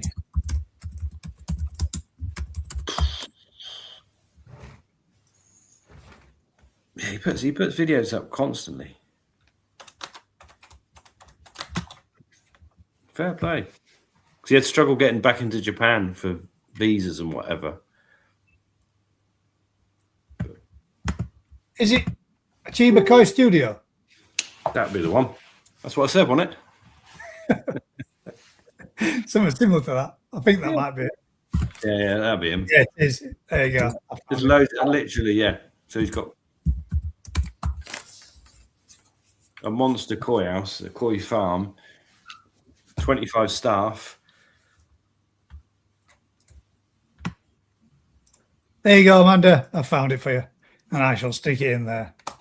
There's the link to his channel. Got to have a look. I'm going to have a look through some of them and have a look back on some of that, see what he's been up to then. Sounds like he's progressed a heck of a lot from what I last saw. Right, then, that's that one. Have we got any more questions? Or do we want to slip into the quiz? Your quiz, Rick? It's not a quiz, mate. It's not a quiz. Oh, it's what popped in my head. I was photographing some fish. And then I had a bowl of fish. And then I thought, how many people out there want to be dealers and say dealers charge too much and whatever? So we've got 16 fish in a bowl, all Gimrins. So we can do Gimrin appreciation. We can show the bowl first, and then we can do them individually. And there's how many pieces was in the bowl? There's 16. So in my head, yeah, my head's gone somewhere else. So basically, 16. So basically, if you imagine you're a new dealer, you get offered this bowl of fish. There's 600 quid for the bowl. You've got to work out how much you're going to sell the fish for. They're £37.50 each. Do you sell them double your money on everyone, or do you split them into? There's a lot of different quality in there. You got to split them. Price, can you? You can't do it. So here, certainly in the middle's the top one. Right. So basically, my challenge to everyone is I've got every one of these fish individually photographed for you.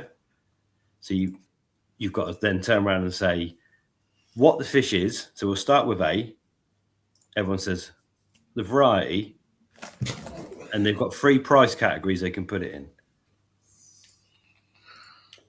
As he's flying through them all. Right. So we can watch the video. We've got a video there. Someone says, you can buy this bowl of fish, 600 quid. You're a dealer. You go, yeah, I can make my money off of them. All right. So you can then sell the fish at 40 quid, £100 or £200. Each one individually priced. So we're going to make our judgments on each fish as we go along. So everyone out there can go, right, koi A, what is it? And how much do you think we should be selling it for? Makes sense. Makes sense, doesn't it? Makes sense. We're all koi dealers now. We can see what we think. Quick question. Richard's asked, question, will Daphnia tolerate salt? No, Brian shouldn't, will they? Don't know, mate. Daphnia will not tolerate. Yeah, it's a very precious little freshwater individual. How much salt? That's a good question. No, yeah. Not a lot of salt. A little bit of salt, not a lot of salt. There we go. Right. Well, you're a dealer, right? You're a new dealer. You're going to be a koi dealer. You've been offered this bowl of fish. They're all from the same breeder. They're all the same age. £600 for the bowl. Yes or no? You're taking them. Yeah, you can see a profit in that or not. What do you think? We've taken them now because obviously we're doing it. So you paid 600 quid. That plus VAT. You're not VAT registered yet, but when you sell them, you've got to pay the VAT man because you've got to tell him. So, right. Question A, what is it and what's its price? So, yeah. So how are we going with this? So it can either be £40, £100 or £200. so that everyone can then comment. What is it? They're all Gimrin. It was just because I was knocking about with some Gimrin today. That's why I've done it. You want us to as well, Rick? Yeah. I'll have a wee. I'll come back.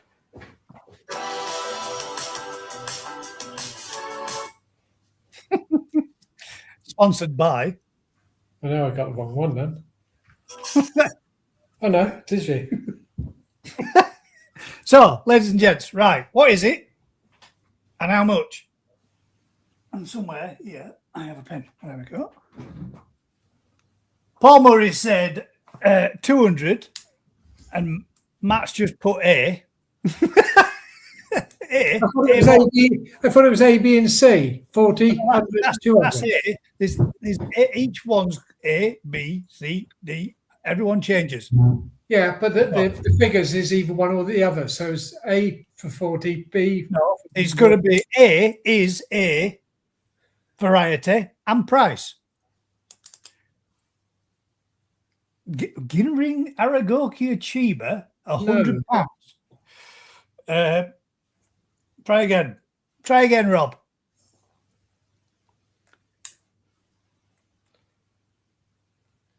Right, I'll tell you what I think it is. It's Ginrin Matsukawabaki.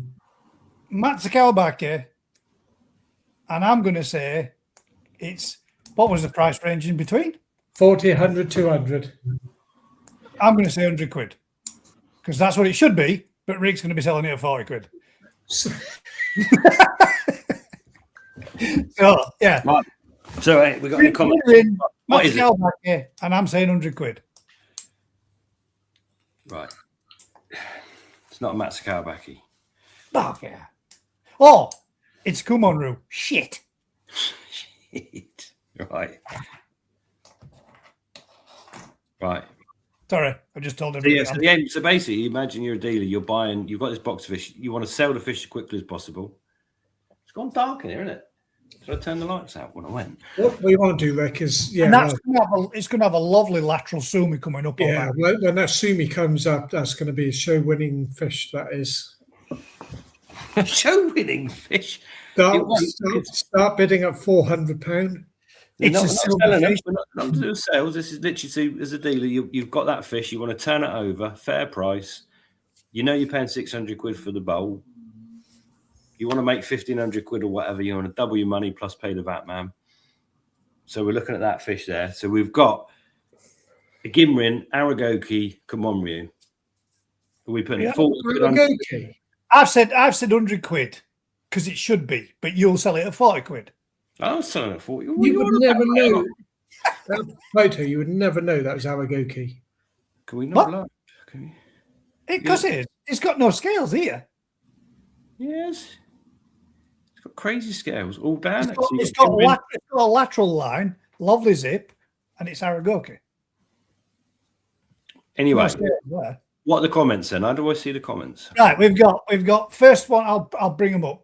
Matt's answer was A. And Alan's was A, 40 quid. No. Rob's was Matsukawabaki. Ginrin Aragoki Chiba, which is incorrect. Matsukawabaki, Ginrin Asage. Ginrin Matsuba. Ginrin Matsukawabaki. Matsuba. Why did it do that? I don't know. And then we've got Ginrin Ochiba. Matt, it's a bit like that £400 fish I bought off you, Rick. Well, keep it. He's still down there, Rick. Still growing.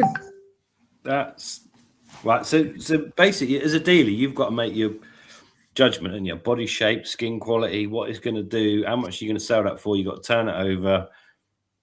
Right. Chosai, what's his size roughly, Rick? They're all sort of 18 to 22 cm. Yeah, so 100 quid. They're all the same size, same breeder, same. But you've got that box, right? So we're going with A. So that's £100 fish all day long. I said that. Yeah, that's what I reckon. Right, let's go on to B. Let's go on to B. We've had some random answers, but it's hard to see with the factors. We're all gone into koi dealerships now. What have we got? What is this one, ladies and gents? B, identify the breed and then give us your price. And I'm going to say. So you're this box has turned up console. You just opened it up. You put them in. You're going, oh my days. There's some good, there's some bad. You can't sell them at the same price, can you? No. This is the thing, isn't it? So this is where you've got to make your calls. What is it? How much do you think you should sell it for?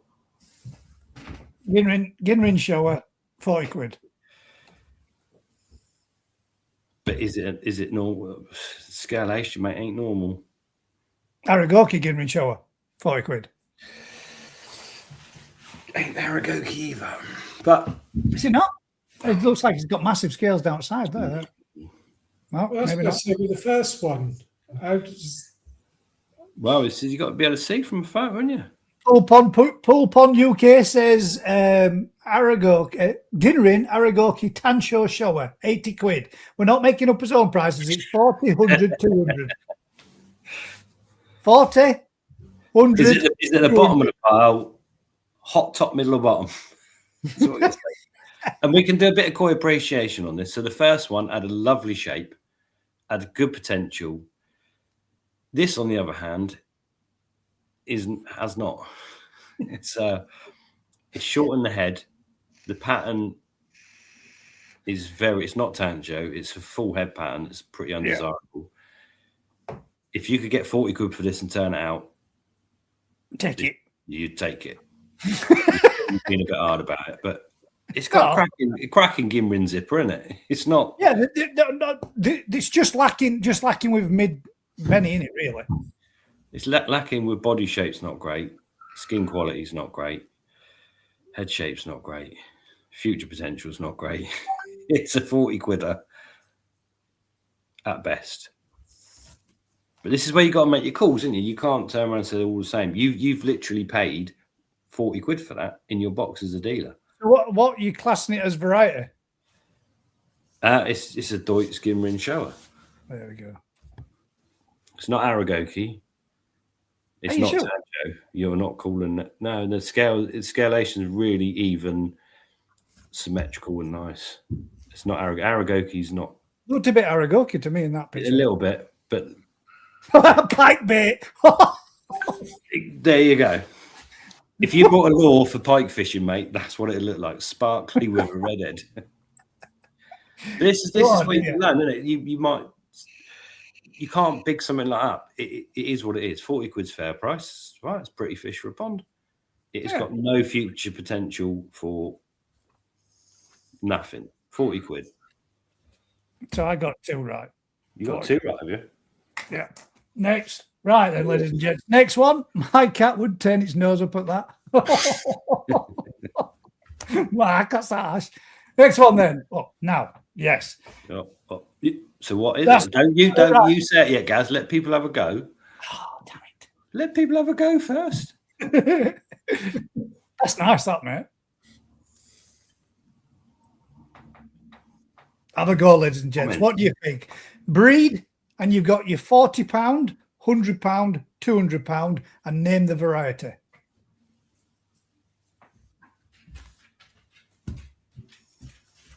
Okay. So we've gone from pike bait to something different. Nice fish, mate.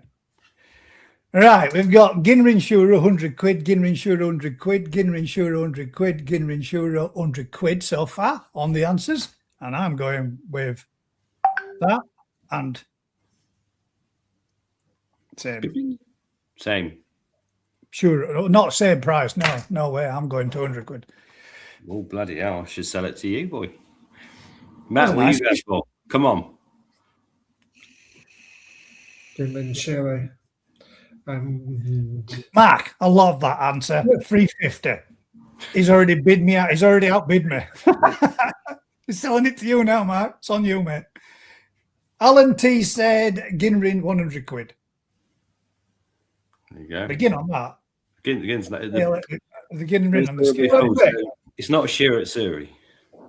Would you sell that for 100 quid? 100. That's not Shura at Surrey. Not shiratsu. No. You say that's a Matsu Kawabaki, Ginrin? Yeah, No way. 100%. So that all that Sumi could change then, Yeah, and it will. and it will. There you go. That's right. It'd be £100 all day long because there's no, you can't. Not to do with it. Pattern that's going to change. So, as nice as it is, I really do like a Matsu Kawabaki because I do like how they do they change all the patterning. But I thought that was a Shura Utsuri. Because all the seams out underneath. If that all come up as a shearer, it'd be like black, wouldn't it? Yes, good. Yeah. What did you think that was, Matt? And don't lie. No, I already said Shiro. Yeah, I would have done it all. Yeah, as most other people did. That'd be £100 all day long. Well, to be Yeah, fair, where you seeing the Kage? So he's looking at the underlying blue colour, I presume. But that's not Kage. But anyway, it's definitely a Matsu Kawabaki. Damn it, got the name wrong, but it's definitely 200 quid. No chance, mate. Come on. On your bike, 20 centimetres. Anyway, with the dealer, we've got to try and top up our funds to make this box work, haven't we? Oh, mine would be working already. So You got to sell them. It's not easy, is it? It's not easy. I could have sold this to Mark Oxo for 350. So that's my box paid for damn near. That's it. You nearly covered your box on Mark. Well, here we go now. Right. So again, variety, price. Price and a bit of koi appreciation to boot. A bit of koi appreciation. Why is it so good or so bad? Why is it so good or so bad? Do you reckon I'll let everybody else say what they think first, and then I'll say what I think. As this could just ruin. Matt, what are you saying? Don't forget, it's a Ginrin appreciation segment that we've just knocked up in 2 minutes, and it's really well worked out. There's not so much Ginrin showing in the Sumi area, is there? No, in that particular photograph. But it doesn't mean that in a different light, caught with a different photo angle, it might have been looking slightly different. And there's a lot of Sumi there, isn't there? Yeah, when all this comes up, there's not going to be much Saroja left, is there? You just see this little white thing floating around. Yeah, but just white tip nose that pops up to feed. Is it? Or is that going to be an absolute belter? You got to make these decisions. Well, I'm going to say I'm going to agree with most people where Paul Cunningham, Shuru, Utsure, 40 quid, same. That's what I'm going to say. Same, mate.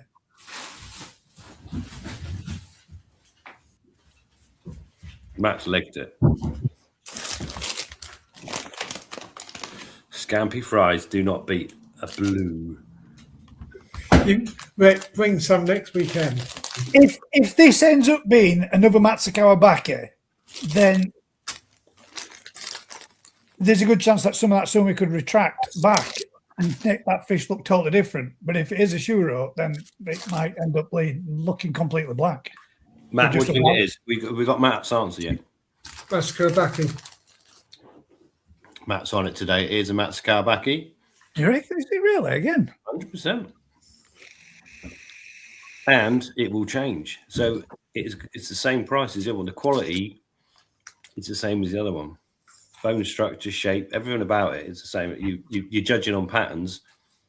Both I'm going to take a 5-minute break. I will be back. Don't blame you. That means you're going to get 3 of your next questions wrong. Yeah. So, Gaz, what have you got? Two out of 4 so far? I put 40. Yeah, I put 40 for that because. Really? I reckon I didn't. I'll be honest, because I personally believe that when that gets into somebody else's pond, it's just going to turn completely black. I love it.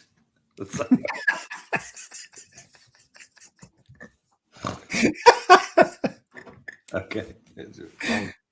This is the point, isn't it? If you're a dealer and you bought these fish and you've got to sell them what you can. I think that most people would, if you were selling that fish, most people are going to look at that and think that's going to go completely black. I'm not going to get where I think I'm going to get out of it, which would make it a harder sale. So I would have said the cheaper sale, get what you can for it, push it on. And if somebody gets a lovely fish out of The it, quality of it, you can't sell that for 40 quid. That is the sumi quality. Everything about it is so good that it's a gamble, but it's 100 quid gamble. Anyway, let's move on to number E, because E's not a number. There we go. E is not a number. E is not a number. Right. Pretty self-explanatory, this one. I hope no one gets this one wrong. Have they? Ginrin.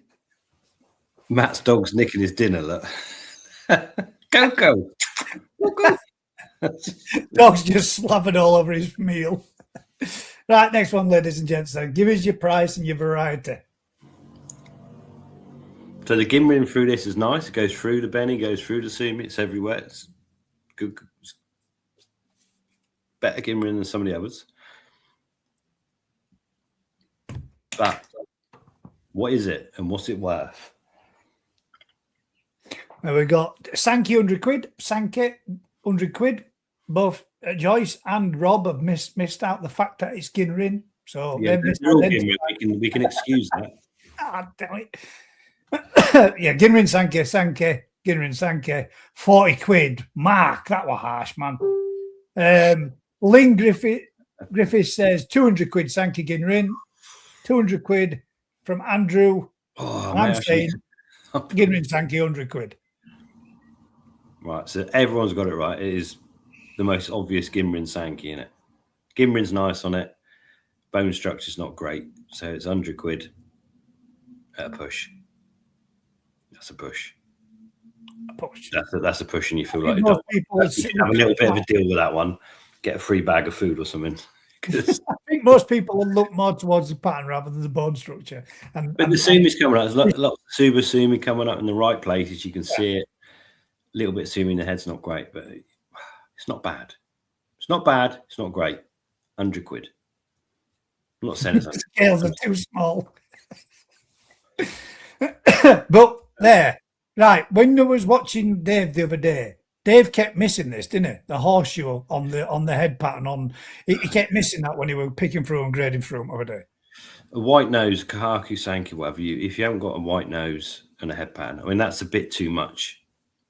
Yeah, ideally, but it's not bad, is it? That fish is going to just, as it grows, it's going to be more and more pleasing. The Sumi's going to come up. It'll become up nice. It's a bit unbalanced, but the Sumi will balance. It's if you had another patch of Benny over here, but when the Sumi comes up, it's going to have that nice offset of Sumi. It's big problems. Its body, it's not structurally great. The body's not great. The skin's nice. Right. So for people that are watching, Rick, where would you say that the body's not the best on that fish? What particular area? Head, shoulders, knees, and toes, mate. Everything. The whole thing is going to be look at its best at 40 centimeters, 50 centimeters tops. It's just not got the bone structure to be a good big fish, but it'll be a nice fish in your pond at smaller sizes.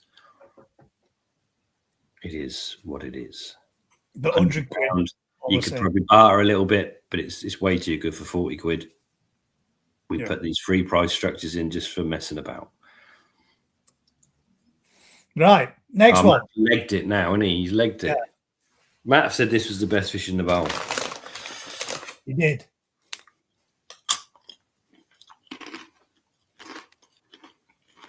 So next one, ladies and gents. Variety, obviously. We can pretty figure it out. Your price. Now, Matt says this was the best. To be fair, he saw the video, not the picture, so let's not be mean to him. Yeah, he's that's definitely not the best fish in the bowl.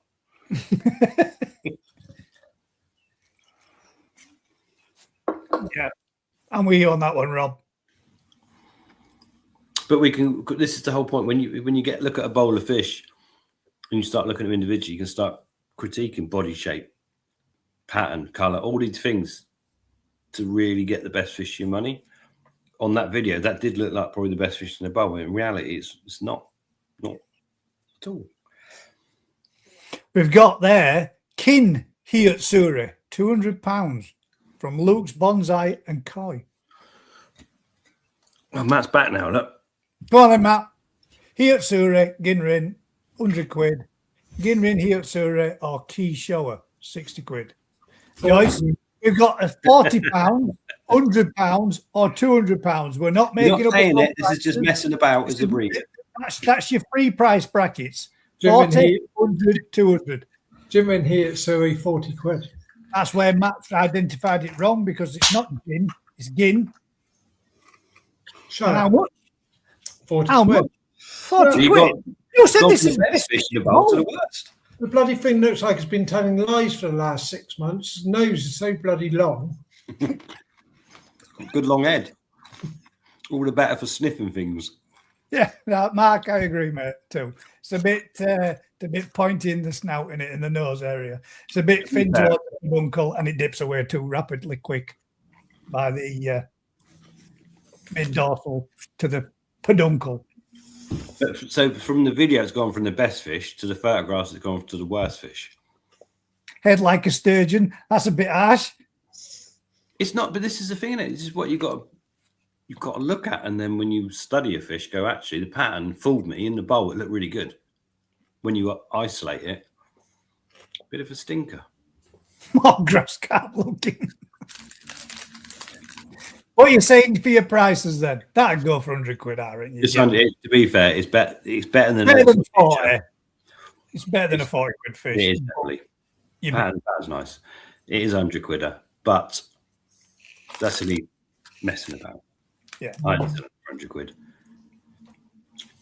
And then we move on. That was a nice, easy one. Now we got G. G. What we got here?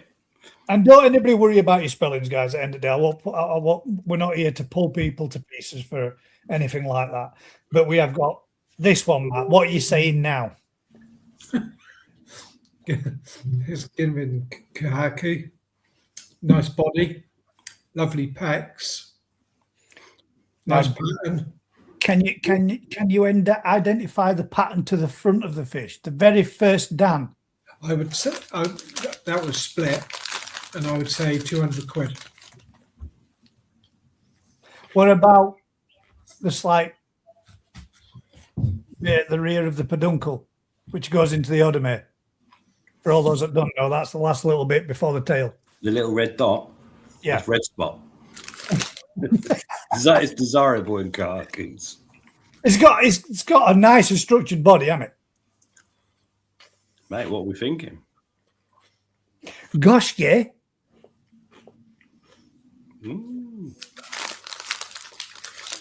Good call, but no. No. This is We appreciate the Ginrin in it. The Ginrin through the white and through the red. It's harder from a photo, but we did have a video as well. To be fair, mate, the Ginrin on that's quite nice. This We've also got like a pip nose slightly off to the right. If you was into your sports with a semi night tick, and we've also got a little bit of Coochie Benny on there too, which is just on the lips. It's even got two eyes. So, well, where are we going with this one? I'm gonna say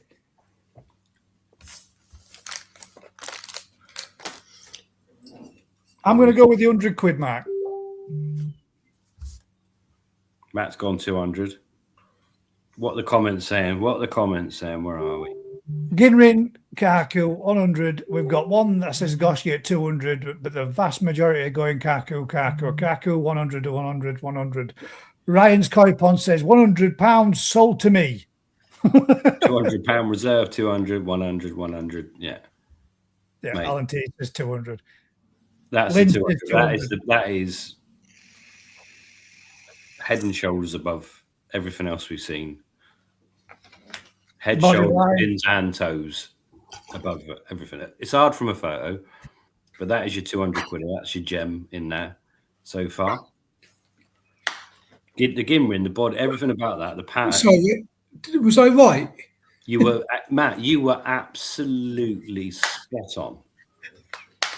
In fact, at your establishment, Serious question. Who would buy that fish right now for 200 quid? No one, because I'm not selling it. No, not meaning you are. I'm asking because a lot of people put in their £100, so that would be indicating to me what they would be expecting to pay for that fish. Oh, I'm just asking curiosity. Killed the cat, but yeah. So here's another question then. So is it wrong? There's not going. None of these are for sale. This is just theoretical. Yeah, just messing about. Is it wrong that a dealer? So if Rick truthfully thought that fish, as it stands at the moment, is 150 quid. But he knows it's got the potential to grow and flourish and be a cracking fish. Is it wrong that Rick should want £200 for it? No, I'd want more than that. Mate, Yeah, compared to the rest. Jesus. That's going to be a bang enough fish. to go into Body wise and structure on that is a nice fish, isn't it? The only thing for me would be just a little bit in the tail stop. That honestly is ready to go straight into a show for size 1. It is getting in on it's mint. It's lovely. Yeah, not this next show though, please. Not this one. Now, how much would it cost if it were in Japan? Yeah, I mean, there you go. That'd be a lot more, wouldn't it? But this is the thing, isn't it? So you've bought this box of fish. You've got to make your best from some of them because some of them are shockers, aren't they? It's not. You can't just say, "Oh, they've all cost me £37.50. I'm going to sell them all for 75 quid," because the good ones are gone, and then you're left with the detritus. So it's not how much you pay for each fish. You paid X amount for the box. So you've got to make your money without taking the mickey. You've got to make your money from the good ones. And I mean, the Benny and the Sorojon, that's nice, isn't it? It's perfect. The Benny quality fruit from the front to back is absolutely on point. And we've got 1, 2, 3, 4, 5, 6, 7, 8, 9, 10, at least 10 rows of Ginrin on that fish that you can see. I'm guessing it's probably wraps her all the way around it, to be completely fair, but it's not going to make a great big fish, but it's a good little fish. Anyway, let's move on. We've got excellent. So we got this came in the box. It costs the same. Where are we going with this one? What is it?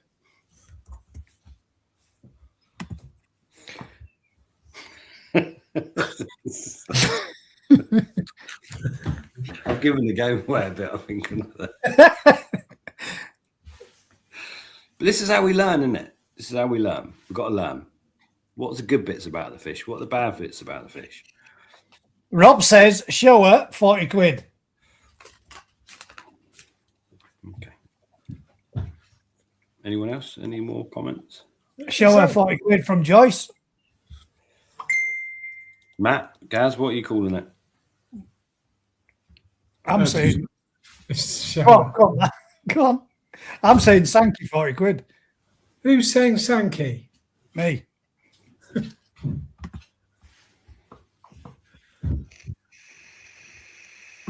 But this is how we learn. This is how we learn. Come on. So, Matt, you're saying it's a shower? Yeah. Oh, my days. He's got Tajimi in the pectorals. So it's a Sankey. And you're saying show because he's got Sumi on the head, but a Sankey can have Sumi on the head. It's a Sankey. It is a Sankey. That is 100% a Sankey. It is god-awful Sankey. In that case, it's definitely pike bait. It doesn't even come in the 40 quid category. Let's be a bit more sensible. Let's think about what are the good points about it and what are the bad points about it.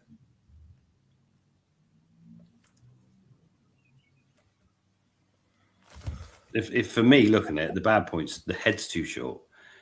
That greeny pigment in the eye will be what makes those thick, horrible, greeny, ready eyes that have issues as he gets older. Benny in the pec fin, both sides, really bad. The Sumi pattern is kind of making it look better than it is, but actually, it is pretty bad. It's one of those fish that someone will buy it because the sumi looks good there. But that's Look at himself. not even gonna look at that. The Gimrin's not particularly good. The body's particularly bad. Yeah, it is really bad. An Akasanke. It's not an Akasanke because it's got white on the nose and the gill plate, but that's the closest thing for it. And the Gimrin's so bad, it's almost not Gimrin. But what about this, Jonathan? I got to read this one out. Ginrin Sankey with Uchibene and Taxi Man in the pecs. it's correct. It is a Sankey. It has got a nice top. The top lip's the best thing it's got, I think. It's one of them. Jonathan, that made me laugh. Right then. So that obviously was a 40 quidder if you could get it. Oh yeah, here we are. So what we got here now? Now then, what is this one, ladies and gents? I put this on because of Vince's comment to Cashy the other day about the head. When that Tancho comes, it'll be amazing. What's this one, ladies and gents? Give us the variety and your price. All I will say is the Ginrin and the Shiroji are phenomenal. You want the Sumi to disappear, don't you? Just got to hope. But what do people say when you're buying a Komomryu? Buy them white and the black will come. Apparently.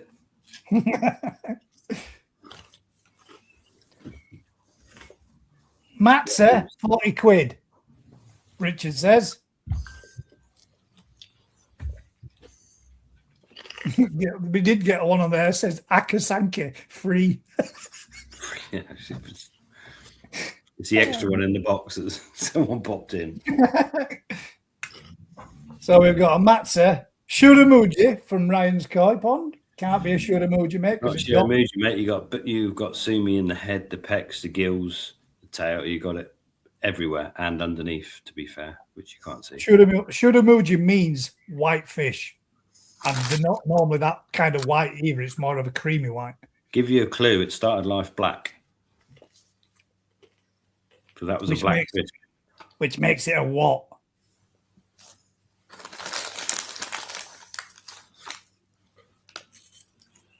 Ginrin Matza, 100 quid. Ginrin Kumonru, 40 quid. Amanda went straight in with Gromo, 100 quid. Okay. Ginrin Shuru at Sure from Jonathan. Shuru from Norway, 100 quid. Come on then, man. A lot of 100 quidders popping up here. Yeah, mate. I'm really glad to see that nobody's actually put Tancho in that one, because that being the brain of the fish. That's not the brain. Head plate shit, same crap. Brain. Why is it though that you get the Tancho, obviously being a Benny, but why do you not get Tancho's Shiros as regular? Because it's just the way the pattern works from where they come from, isn't it? So what you're saying this is, Matt? It'd be lovely, wouldn't it? What I'm saying is, Tancho Shiratsuri. Can you imagine that? It'd be a lovely fish, wouldn't it? Well, it'd be called a Tancho show, wouldn't it? If it had a red spot. Yeah, it had a red one. It is another Matsukawa Baki. Wacky, yeah. And honestly, as good as it is, we'd only sell it for 40 quid because it is such a gamble. It's as much of a fucking gamble as the last one that were completely black when I said we'd be lucky if we get something. That had lovely Sumi quality. That had a lovely shape. This is a bit more. 40 quid. This could come out amazing, but to be fair though, Rick, I mean, it really could. It could throw up any pattern all over it, couldn't it? It's already come out underneath, but the problem is you can't sell fish with these dreams for too much money. You take your chance, 40 quid. if it turns out plain white and sparkly, that's what they do, isn't it? That's where we go with it. I'm not saying other people will. Oh, what is it? What is it? Come on. What now. is this one? This is a skin ring squash tomato.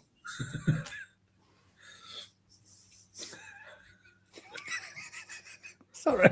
It's one that I sneaked in last year. That was year before, actually. They're probably all gone. What is this one, ladies and gents? And your price bracket. What are you saying, Matt? What do you reckon? He's got a weird nose again, hasn't he? I forget his nose. He's been sniffing a bit. Yeah, to be fair, I was trying to photograph him in a tunnel in hot water in 10 minutes. Managed to get 16 fish done in 10 minutes, mate. Excuse the photography. But what is it? It's a Ginrin Hideous 40p.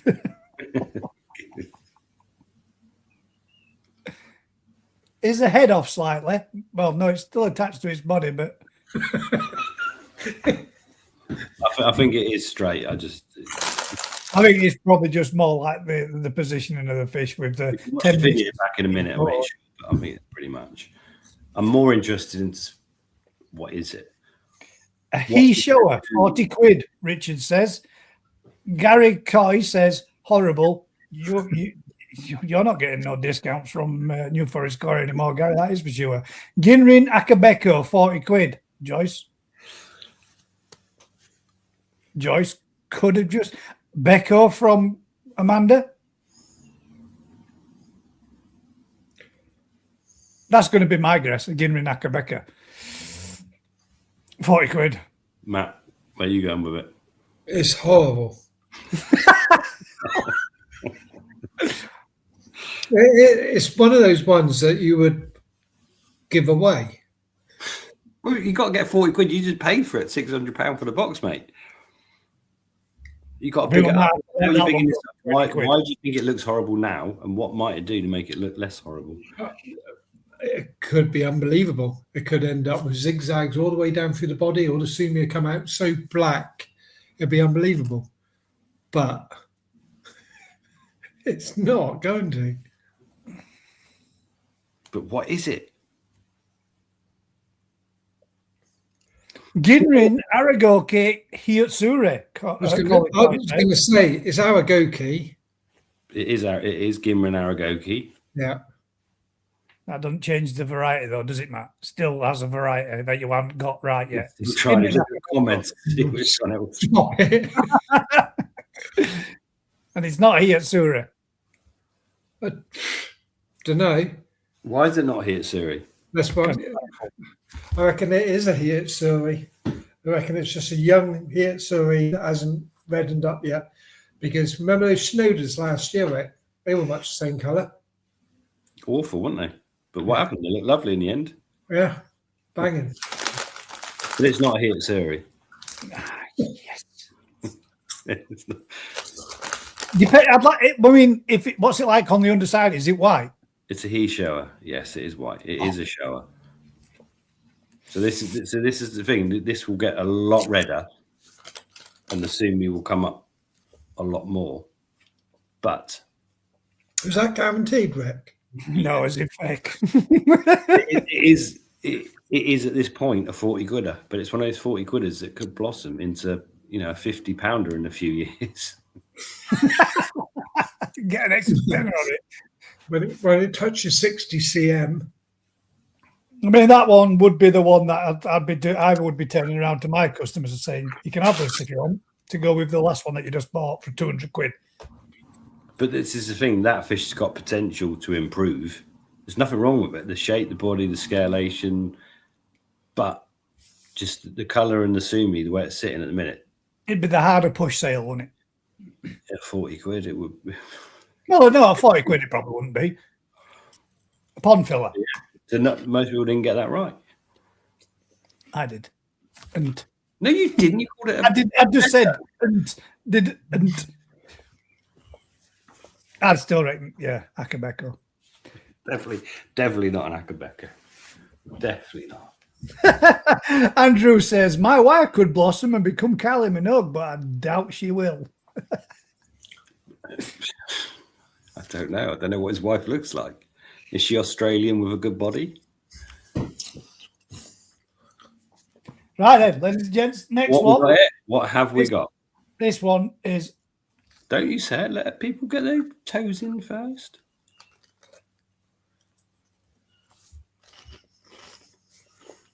Made 10 in a few years after it's eaten 200 quid worth of sake. Deutsch Beko. What you saying your price is, Amanda? Deutsch Beko again. Deutsch Beko again. Colin says Kiki Kikuru. I think Colin's been on the wine again, hasn't he? He's been sampling the old Nutrimare. Yeah. Kiki Kikuru would have lateral sumi, and that has sporadic sumi, so it's not a Kiki Kikuru. 100 quid from Amanda. Deutsch Beko, 40 quid from Rob.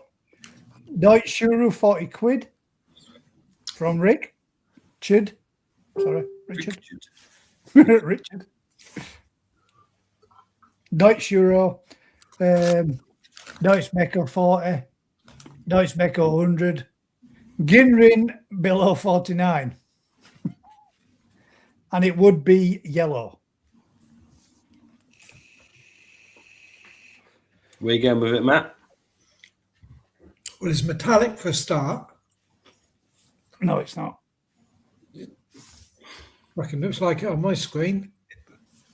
Look at its pectorals and they'll then tell me it's metallic. They're translucent. And metallics wouldn't be, would they? So Nice try again. I like that explanation. So try that one again. Shiny. Just because it sparkles. That'd be the Ginrin, Matt. The Ginrin on it is fucking lovely. Beko, Ginrin, Deutsch, Beko. Bang on. And what price range are you putting that in? Is that a show winner or is that a show winner? £200. I'm going to say 100 quid. Matt's gone in the deep end at 200. Gaz is on the fence as normal at 100. No, it is 100. 100 quid. That's what I said. But it is a really... Beko. The body and skin on it is phenomenal. Absolutely lovely jubbly. But why has that not got a dark head where the skull is? The same age and same size as the other one. Male and female. Yeah. Which... If it was a male, he'd be used to having a black spot there where he's been going do the washing up. Is that why all Tanchos are males? Because they keep getting poked in the head? But honestly, 100 quid, but yeah, I can see Amanda said, can I have that? LOL. it's £100. Well, it's not £100. I'm not selling it. It's gone into my Ginrin pond. So if you want it, contact us and it'll be grown on for the summer. I still sell it. Then it'd be 200 quid. Nice example. That is actually, yeah. Nice little Beko, mate. If it didn't have so much sumi on the gill, it's lovely, isn't it?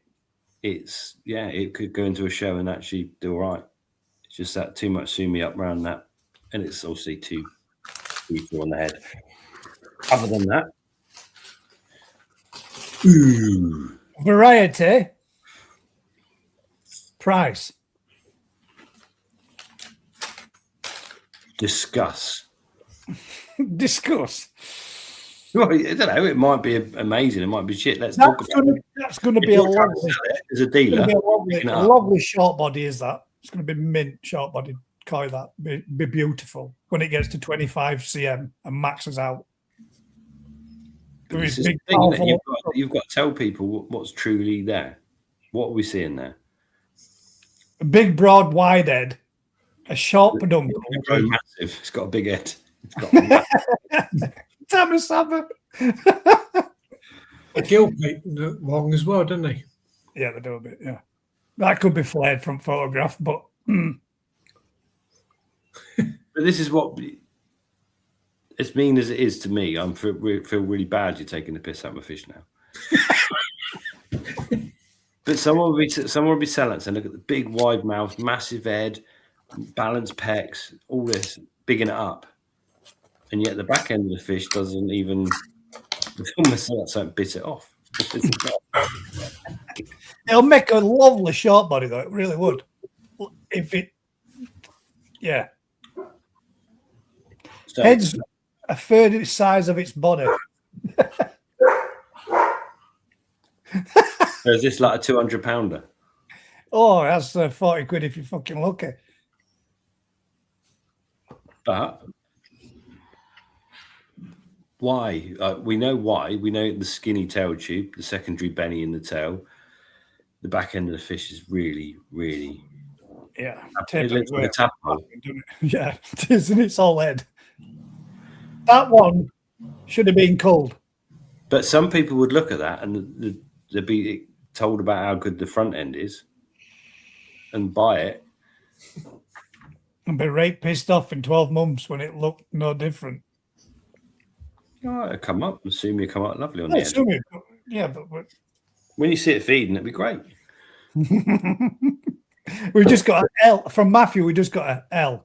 I don't know. It's an L. But this is what we're trying to do. We're trying to explain. It's better to explain.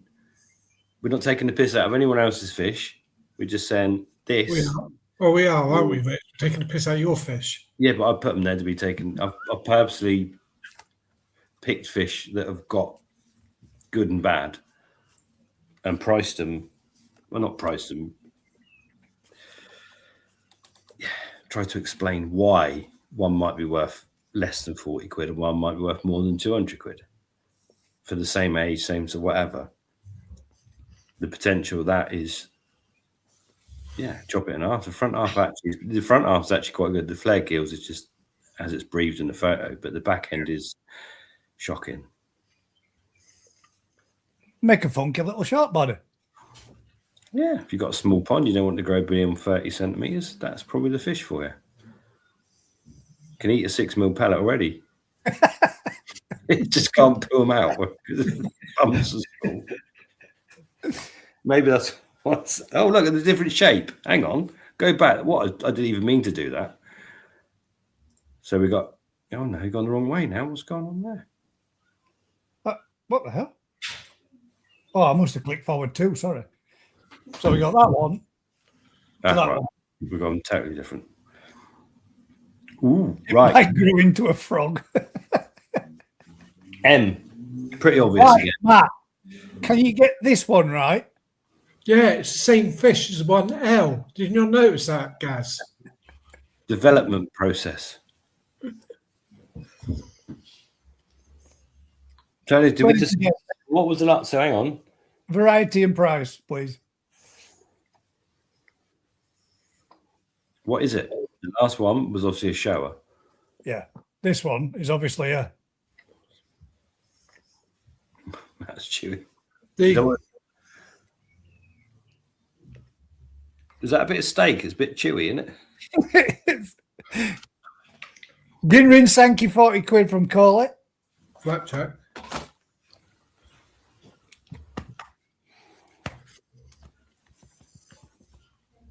A Sanka from Lynn. Richard says Sanka. 40. Oh, they're going a bit harsh there, I think. Yeah, all right. Yeah, Sankey from Amanda says 100 quid. I reckon that's. I think me and Amanda need to have a contact, have a phone call. I've got to sell some fish. Thank you, 100 quid from Paul Cunningham. Look at the backbone from Jonathan.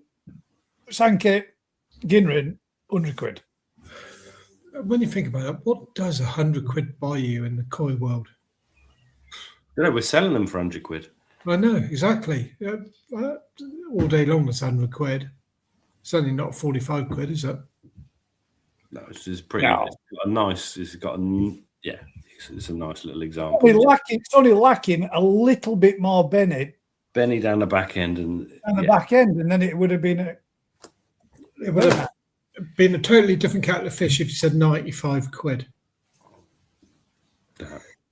All day long. All day long. Head pattern on that. Yeah, it is. The reason it is not dearer is just the pattern is front heavy in it. Yeah. Quality, Gimrin quality is all right. Subo Sumi is easy when there's no Benny. It's just that. But yeah, so that's a much better example than the show before it. Coley says, Gaz said my name right. Coolly. Next one. Oh, here we go. Again. No, I didn't. Yeah, there we go. Matthew Smith says £100 buys you a good 15 mins down the docks. A good 15 minutes. Down the docks? Yeah, Right, in so what we got here? Positives, negatives. Where are we going? Coley. Or is it Coley? Coley, you just said Coley or Coley? Coley Coy. You said it wrong. Coley Coy. I'm going. Decent, that 200 quid from our Colin. My tune, mate. Me and Colin. I'll tell you what, I'm going to reprice my stuff. But yeah, what is it, Col? it's decent, that. 200 quid from Vince. Sold Vince. Paul Cunningham, shower, £200. The first one, shower. Manda's gone 100 quid this time. You're disappointing, Rick, with that one. Shower, 200. The variation of what people will pay or think they're worth is mad, isn't it? It's what somebody likes, and that's how it should be. If it takes you tickle because you like that pattern, There's a lot of then you 200. better pay more. There's a lot of 200s there. There is a lot of 200s. It is. It's a nice Gimrin shirt. Yeah, for me, it's £100 fish. Yeah, I would have said so. It's too weak down the back end. Unfortunately, the body structure lets it down a bit, but it's a damn sight better than some of the others. But yeah, it's one of those fishing that you can see the sumi sat there. It could do some good stuff, but it's not worth a £200 gamble for me. Well, it could be for you. Bids are open. There's a fair few people there would give you 200 quid for it back. Well, what would have wanted 200, but I'd have gone 100 quid. It's one of the better ones. It is one of the better ones that you might stretch and say it's going to do this and do that. This is where dealers can push boundaries a bit. You wait till that sumi develops and that peduncle thickens up. Yeah. But it'll never alter the shapes of its front pectorals. It is. It's nice. For me, it's 100 notes. Yeah. We'll take. Now we're realming up. Now then. That's popping. These photos, I've not even enhanced these photos. I should have enhanced them, make it look crazy, shouldn't I? Is that Trichadina? Yeah. That's how big the fish is. It's because the only fancy photograph was a cat litter tray. They got little round spots in the bottom. Right, then, ladies and gents, variety and your price.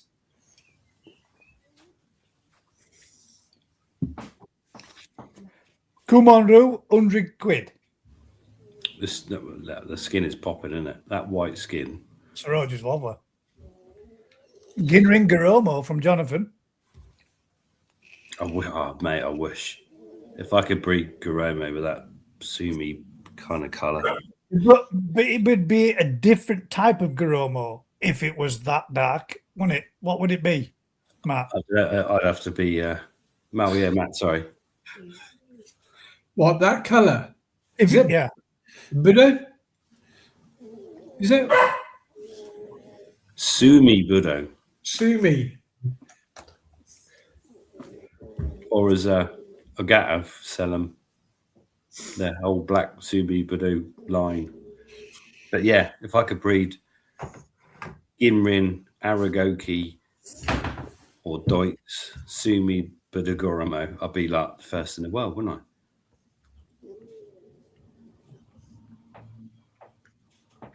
But it's not.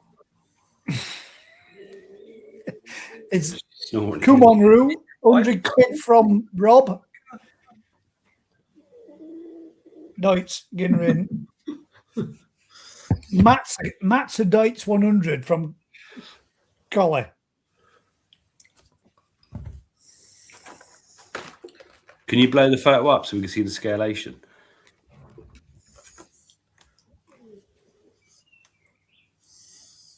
So we know it is not Waggle, is it? Nope. Deutzu.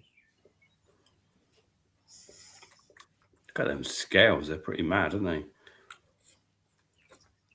Stick that on an auction site. We get more than 50 quid for it.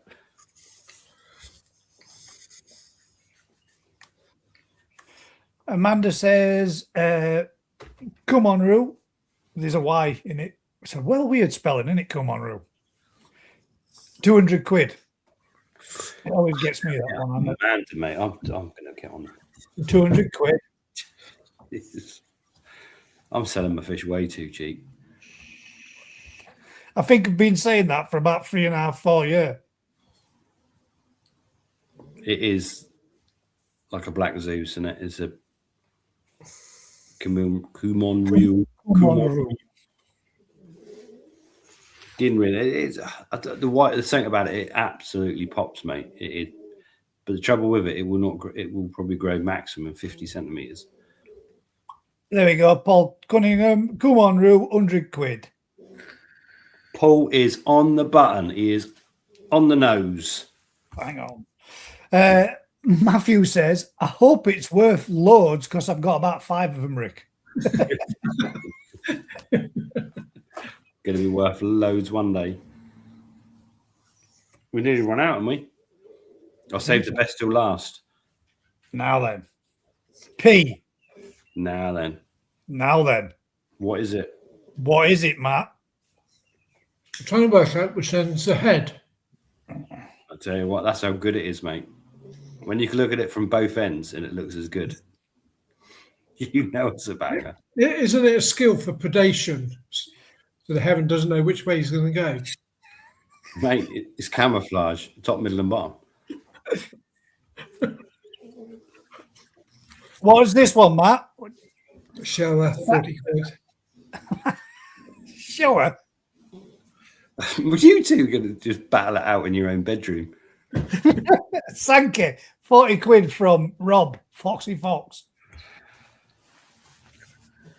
Oh, I feel bad. Matthew says Sankey. What's your price, Matt? Sankey, 100 quid from Amanda. Yeah. Going to sue me quality on that. It's so good that Ginrin doesn't even show for it. Sankey, 100 quid. Matt, why did you go shower? I was just mesmerised by the beauty. Just couldn't cope with it. Because I particularly like the big breasted area where it shrinks into the thin waist. It's like an hourglass figure. We like them like that, don't we, Rick? All good. Sankey, 40 quid. Dell says Sankey, 75. Welsh Dragon says Jonathan. Sankey, 40 quid from Joyce. Looks like one of those 1970s vases Koi of the year of your nan used to have. I put this one at the end because the Sumi, if we're selling that in the shop, a lot of people will pick it because the Sumi is so good, but the body is so bad and the Benny is so bad that it's it's a stinker. I don't know. 40 quid. Sankey. Deutz, it's not Deutz. No, I never said that. I just said Sankey. It's definitely a Sankey. I think it's just got a bit of flatulence and just needs to let rip. Mate, it's another one. It's just the shape of it is wrong multiple times as you go along it. Too skinny, too big, too skinny, too skinny. It's like Yeah. So to go back through the Sankeys that we've seen, right? Shower, for example, Matt. What can you see in the shower that makes the shower a shower? Oh, that's not condescending at all, is it? No, it's not. You said we're here to learn, and I've got some wrong, and Matt's got some wrong. So if we're learning from it, aren't we? But in the pectorals, you can, and everybody else that's watching too, because we can all learn from it. In the pectorals, you can see what in oh, he's gone. Pissed him off. In the pectorals, you can see. He's back. In the pectorals, you can see there, Matt. What can you see? Sumi. Yeah, but that would be named as. You're not. Motoguru. Only on a Wednesday. And on a Sanke, you can see Tajeme. Spaghetti. So why the difference then, guys? What is the difference? Tajeme should grow in individual stripes, and ideally, if we were going to have it for like show quality, you should have odd and even numbers. So one side. That fish is a show fish. Then it's got one and none. Exactly, and that's what in a Sankey. That's what they'd be looking for. No, they wouldn't. That's horrendous. One and none. You couldn't get worse. Well, no. Ideally, you might want 2 and 3 if you could. But on the other one, where you've got that, you'd have your Motoguru, which would be towards the knuckles, so to speak, and branching out in a. If you look in the head as well, you can see the sumi. It's a black fish. You can see the sumi in the head, like a big pair of Y fronts put under his skin. It does actually. Whereas this one's just going to have a tiny little bit if it does come up. Not a Motoguru. No, what's the one? Menswear. Menswear, yeah. But what's the proper name? Not menswear. What is the proper terminology? Memoire, but menswear or Memoire, Y. that's one. That's how you get it stick in your head, isn't it? He's got Y fronts on his head. Yeah. That almost looks like it. That almost looks like it's kin shower. Definitely not kin. It looks like it's got a bit of metallic luster to the side there of its head, but it's not. Just deformed gill plates. Just catching the light wrong. But yeah, I mean, so you can see what's black base, what's not black base. Obviously, yeah, and when it's like a we did have one person that identified that as Kikikuru or a Kikikuru, which would be that's Colin taking the mickey at you. Yeah, I know. But just if it was going to be a Kikikuru, the same thing would apply. The pectorals wouldn't be translucent; it would be white. Yeah. That's about belter, isn't it? That one. That is. That's the one you didn't want in the box. It's got. It has got Motoguru, but it's Benny Guru. Benny Guru, yeah. That's a banger, mate. That is absolutely. Yeah, I mean, if you were only picking a fault, I mean, that there would be the only fault, mate. Yes, don't pick the fault. Appreciate I'm just meaning the only thing that would be there would be that little bit in that tail. That's the thing with it. Why is that a fault? On whose? No, I mean in the sense of if you was picking a fish and you was to say, right, I want to pick a shower, a kahaku for showing, you'd like to see a head pattern between the eyes, not around the eyes or into the eye. It would ideally be a horseshoe to the nose with that, like it's got that little pip nose to it, but also with a bit of coochie benny. And you'd like to see nice, clean pectorals and none of the benny seeping down into the pectorals. And also at the back of the peduncle, you'd like to see a 2 to 3 cm gap in the tail stop before it went into the tail, and then that little bit 2 to 3 cm. That's the whole back end of that fish, mate. Also, if it had, ideally it says 2 cm. If it had all separation those, between the tail and the tail tube. 2 scales might work as a big fish. Yeah, that's well, 2 or as the 3 fish gets bigger, I mean, it's going to look about 2 cm, isn't it, as it gets to its final size. Let's appreciate the only one I give a £200 rating to, because it is the if only it had one. all those attributes, it wouldn't even be £200. It'd be a lot more. Key is yellow, not white. Key's also gold. Kin's gold, Key's yellow. Sorry, yeah, Kin's gold. Yeah, you're right. Sorry, Again, I'm getting arguments with people. Key Kikikuru.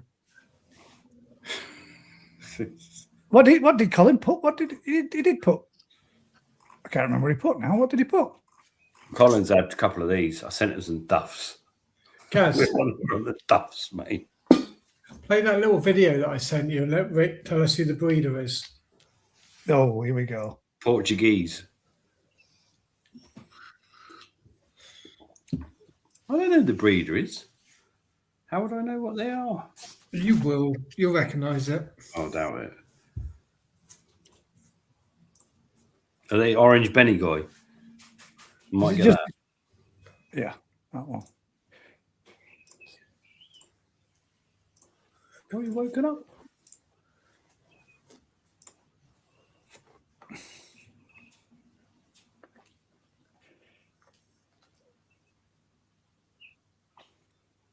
That's mine.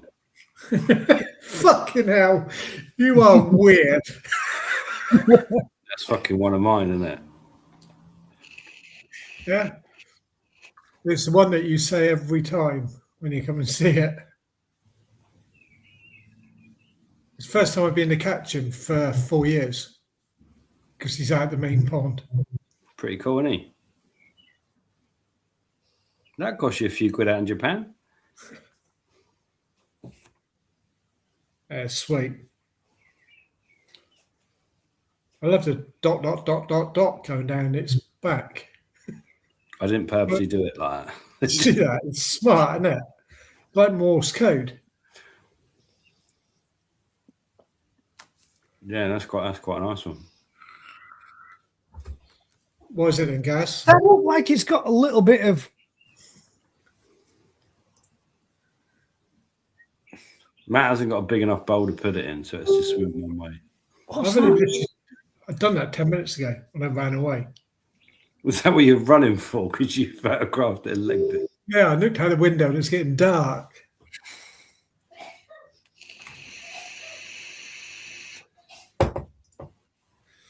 There we go. That one a bit of something different. Why is it pinging? What's pinging? Oh, we just messages, about 600 of them coming through from Amanda. Can we all make it ping? Why is it ping from Amanda? Is that special? It's everybody does. It's just a notification ping. The millions of Rick's fish season he can't pick out his own fish. How? Eh? I don't know. The millions of fish Rick sees, and he can pick out his own fish. How? Ah, I get you. Right. So you see millions of fish, but yet you can still pick out your own one fish, one individual fish from. Yeah, but that's the same with every. I can pick out a lot of breeders' fish. Yeah, there's but characteristics that just carry through. I was telling Sean about this, how I sent you a video of a fish that was 35, 38 cm.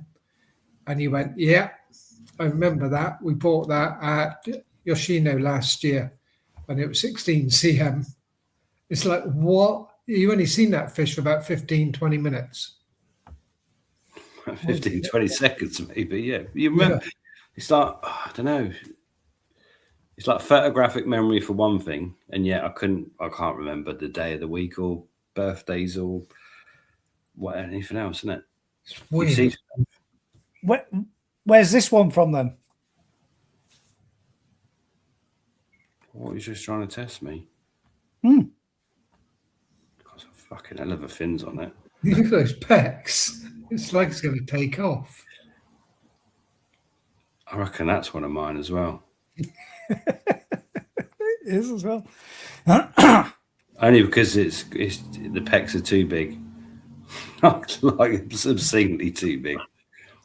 And that's from Luke Bradbury Mead, and that's one that you helped him choose. I bet that looks great. It looks great in a pond at distance, and you can't. It's not a showfish, but it's a. Is that one of those sayings? Nice from afar. Voice for radio. But far from nice. Yeah, some fish look great. Heatsuri in general look great in a pond, don't they? When you're seeing them, but when you really bring them up close, they don't cut the mustard.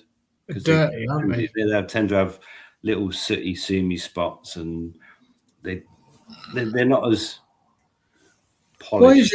Why are the Heatsuris and the Kiyotsuris like that? Because the Kiyotsu is even worse, isn't it? You get these they've not been bred the same way. The Shiros have been bred a lot more intensive for a lot more years, and they are, they're polished, aren't they? They are literally refined more, somewhat refined. Yeah, it's a breeding process, isn't it? Those little niggly bits have been kind of bred out of them, but they're also a lot weaker and a lot more temperamental than a Kiyotsu or a Heatsuri. The key is hard to breed, though, isn't it? Yeah, yellow colour's hard to do, isn't it? It is hard because you tend to pick. If you try and improve the quality of the sumi or the yellow, you tend to then run into the Heatsuri, don't you? Yeah. Which is naturally how it's happened. The Kiyotsu came first, and it got bred into the Heatsuri because that was more desirable. Because the sumi is better, and the beni is better, but people then want the yellow color. But it's hard to get. How do you get that good sumi on the yellow without going down the road of becoming darker, like the Heatsuri? So what would you use? What would you use to produce a Kiyotsu then? What would you put into it to get the yellow? Well, that's the problem. So the Kiyotsuris are a really old school bloodline that are what they are, and everyone's going, well, they're not. They're not great. They're hard work because they're a bit insipid. The sumi's not great. So as soon as you improve that line, you got Heatsuri. You kind of darken the whole thing, so you've got a good strong orange and a good black. But then if you try and go back to the yellow, you get the sort of browny sumi that looks all right, and then you put it in a bowl and it goes drops up. And yeah. Could you not? What would it? Could you not cross a yami in it to get the vibrant yellow? Yeah, but then the sumi's even worse, isn't it? You've got even. So then you go to King. You got King Kiyotsuri then, where you've got that, which is kind of where we went with the King Kiyotsuri across the Heatsuri to make something that's a bit more stable. But then you got that weird semi-metallic, low quality, and then as they do get older, they get darker, and you kind of lose that yellow. How would you score the 100 centigas? New point. Oh, it can be done. You like that, Gaz? Shit. Yeah, I do like that, mate. That's very nice. Wow, Sean's. Fucking hell. See, that's a proper one, isn't it? Yeah, that's nice. But even that, as good as that is, if that was a Shiro, you start finding faults. Yeah. If that was until a breeder turns around and says, right, I'm going to line breed these and pick those that have got all the qualities for 4 or 5 generations. That looks really good swimming down the bowl. The light that's what I mean. Not mean it don't look good swimming up it. I mean the light as that comes down, the yellow one, that's really nice. As it starts swimming back up, you've got a different light over it, and it doesn't look as good. But as it swims down there, that's really vibrant, isn't it? They're a hard variety because no one's put the effort into them. Yeah, I like that. It's very nice. Right then, what we got? What else we got? We've got. Close that down. We've got.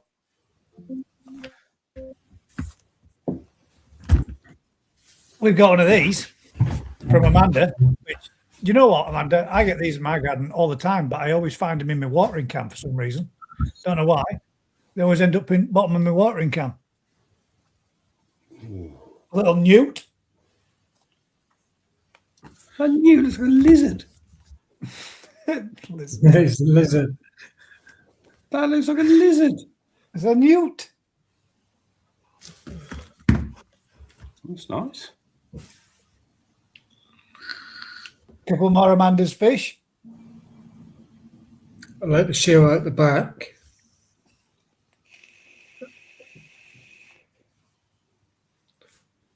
I quite like the Deutsch Archibald. Yeah, I was just thinking the same, to be fair. I like that myself. That's nice. Archibalds have got to be one of the hard. There were a variety when I was younger, right? When I used to see quite a lot of decent ones, or what I thought was decent ones, and now it's really hard to find a decent one. But whether I thought a decent one isn't a decent one anymore, I don't know. Who is it? The people in Poland, they do them a lot, don't they? Yoshi guy do some good Deutsch ones. Yeah. They do some, they do some really good Deutsch ones, but They still. do red ones as well. Sorry. But yeah, they do. Fucking red achievers, man. It's like the Deutsch ones, isn't it? When do you see a good Deutsch one bigger at 6, 7 years old? I've just, Colin, I'm guessing you've seen his post as well. I've just seen his Adam Byers. He's just posted some on Facebook, and some of his Deutsche Chibas, man, they look banging, absolutely stunning, lovely fish. But he's always done some good. Yeah, so he used Yoshi Goi. Didn't he? He has used some of their bloodline as well. Hasn't he? He's always done some quite good Deutsch Archibald, isn't he? But he does them. They're laterally panned like our ones because they've got shishui blood in them. It's a cheat. It's like cheat code. And again, a few more of Amanda's. Oh, same one. Damn it. That top thing's not a newt, surely. It doesn't look like a newt.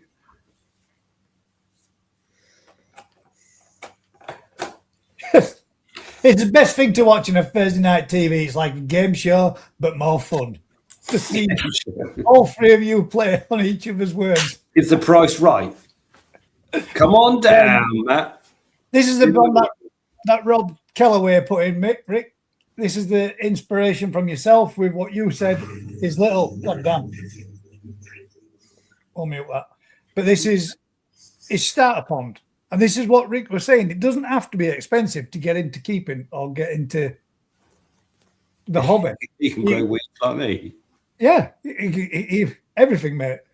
All right. The only thing that he hasn't got is water clarity, but the fish are healthy and they're enjoying it, aren't they? So, I mean, does it really matter? Got some Stick a UV on, mate. Job's a good one.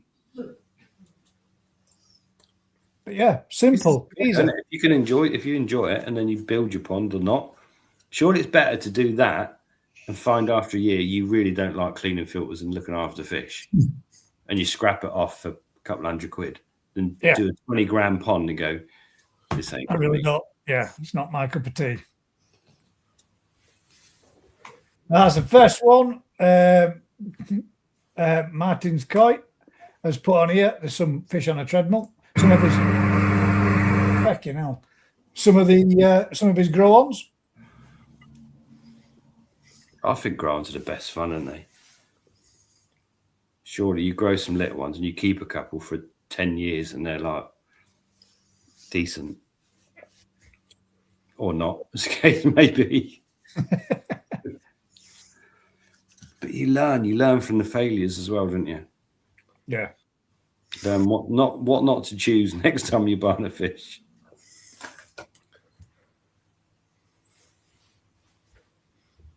They look quite big until the bubble goes past, and they're probably about an inch long.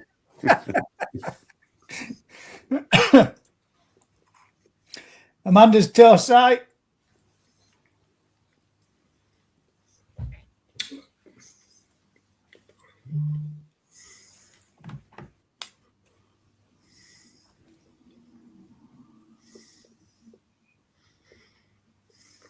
I quite like the shower.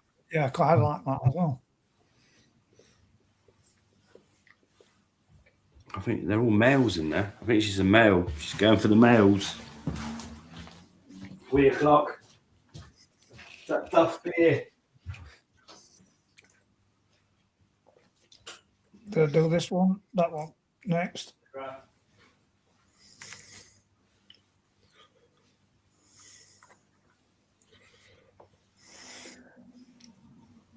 Some Gahaku. Reminds me of that video I sent you today, Gaz. They were banging, weren't they? There were some lovely ones in that, mate, weren't there? There really was. Yeah, we might bring them up, actually.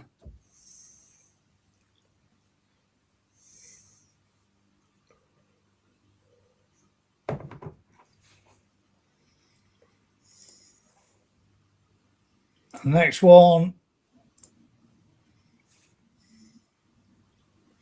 Oh, we've seen that one already. Steve Boover. Pond. I thought that was a fecking heron at the side of his pond then. Oh, I'm going to say, Steve, you're recording his heron stood aside. Bit of underwater footage as well. Steve's got some nice fish, man.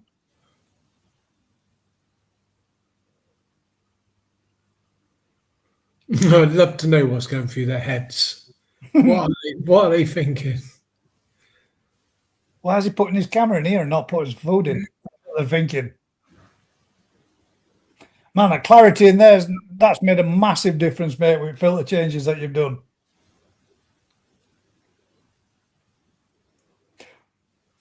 Goshki, look at that. That's nice.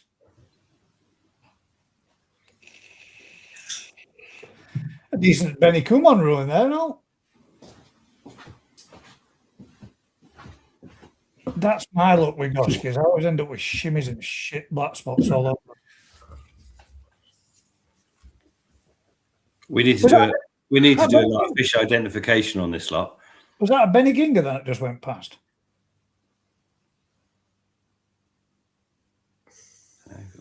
I reckon that's a super mango, isn't it? Yeah. That's super. Super mango, the shimmy. Oh, that just reminded me of something. Oh, is it Goshki? I don't know. The Goshki looks quite cool there, doesn't it? It's quite striking.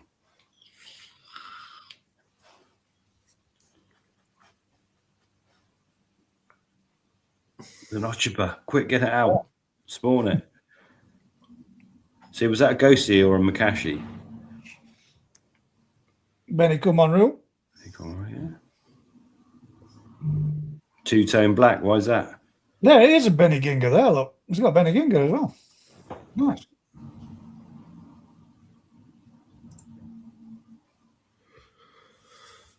It's quite cool, isn't it? Diving in deep. Is it a Makashi?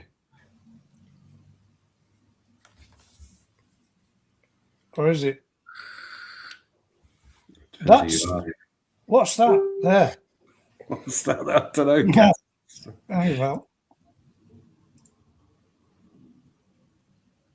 Where's Paws? There, that bronzy one. Okay. For me, it's a ghosty, but then it's a fine line. Is that a butterfly in the background as well? Yeah, there might be one in there, but don't look at that. I was good. Twit. It's just his fins grew too much. Whose pond's this? That's lovely. I like that way that Goshki. Hey, bodyguards. That Goshki's nice, isn't it? This ain't Steve's pond. It is. Steve Boover. Do it again. It's an old video. It's Steve's. Oh, there you go. That's his new shower that he's put on. New filter up in top corner.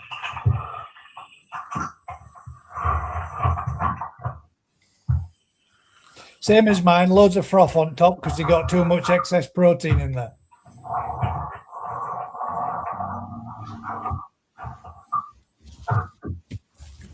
You're missing. Oh, there is a fucking butterfly right in background there, isn't there? Look at it. I'm trying to spot the Shiro his wife won for freebie at ours. That was a nice Shisui in there too. She won for a freebie. She won a free Shiro. That's not the Goshki I had the other day.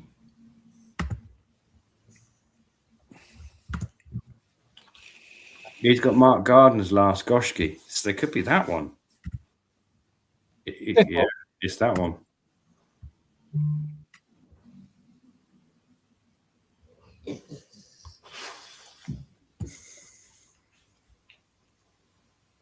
Yeah, I did a flip heads or tails, and she won an amazing Shiro.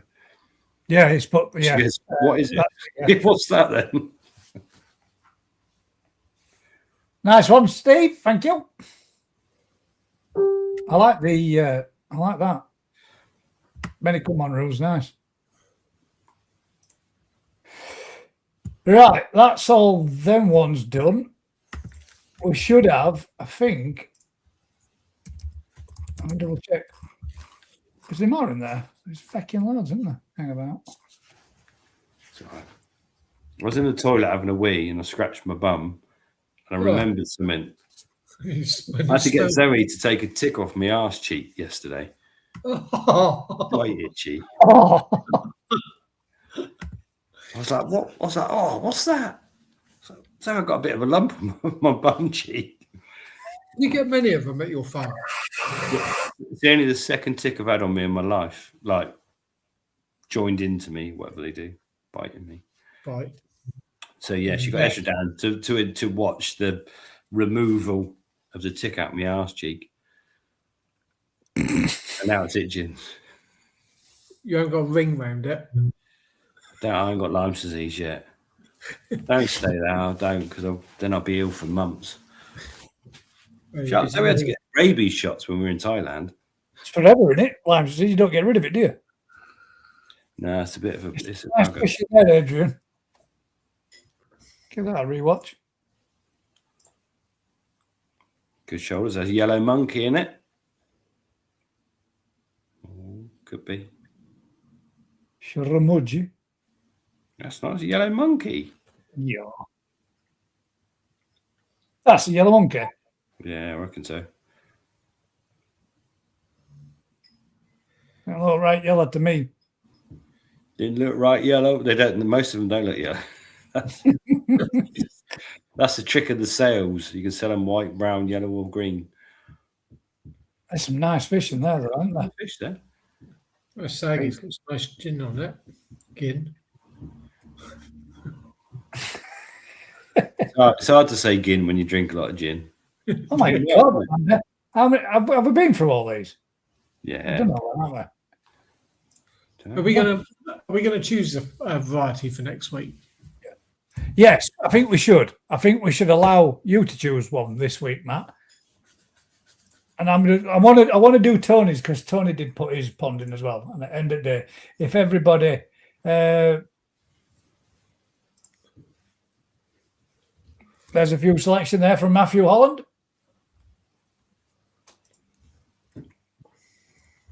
Can't see him. That looks like a giant aquarium, doesn't it? That's mental. Is that the one that goes Under the windows? In and out of the window, yeah, into the conservatory.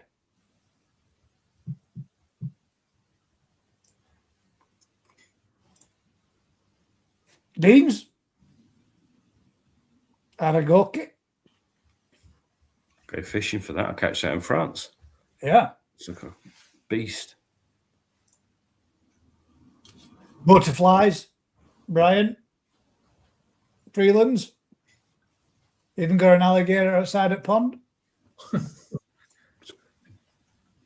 Oh, Benny guy. Mate, I don't get the fascination. Goldfish. Don't say that, right? Just put that there like that. I am giving mine so much love. I might actually have one of them off you, Matt. They are absolutely. I would like one, to be fair. Right. They are awesome. Tony shared one too. Somewhere. Matt, Joe and William were grading at ours, right? So we went through what 20, 30,000 fish, and we're literally dumping all the plain orange and all the plain white, whatever you're picking, all the pattern fish. And look round in their little special bowls. They've both got plain orange. Look at these Benny guys. I said, you've just dumped 10,000 of them. Yeah, but this one's special. It's orange. No. Where's Tony's video? There, right in front of you. I can see him. This is YouTube. No, that's he posted one today. And Liz posted one. It's in the same one as that. There we go. Ha! There we go. Picture of me. And Liz. Kevin's. What do you reckon that for a shower? Heavy sumo. Old school, isn't it? Seems Yeah. nice. It is. Pattern's actually pretty good. Bit skinny like a male. Now,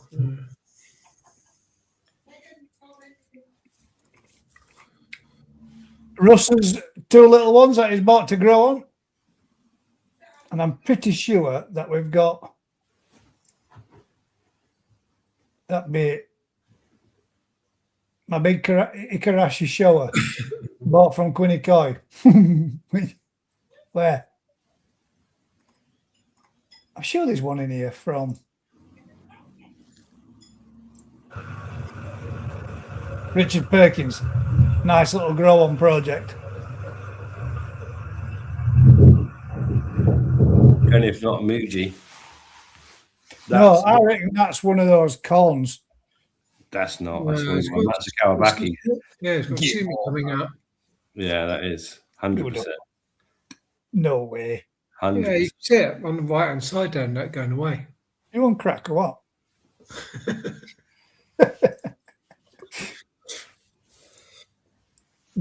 Ground show with a difference.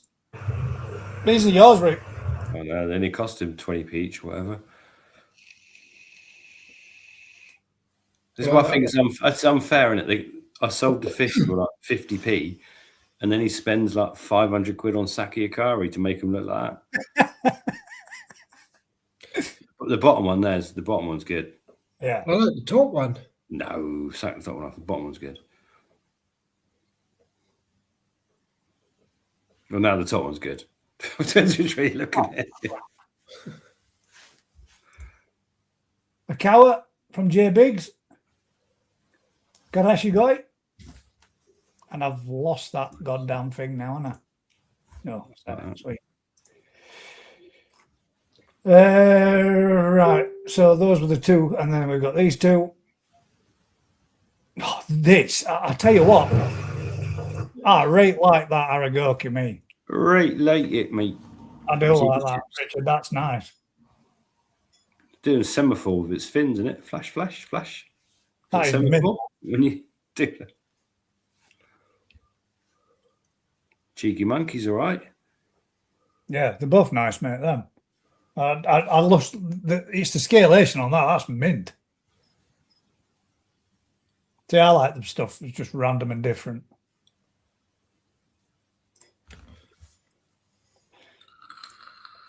Gaz Wads, Benny Guy.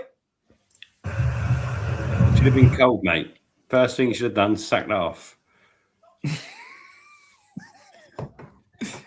Evening, Daniel. Nice one, bud. I'll pull it up after these.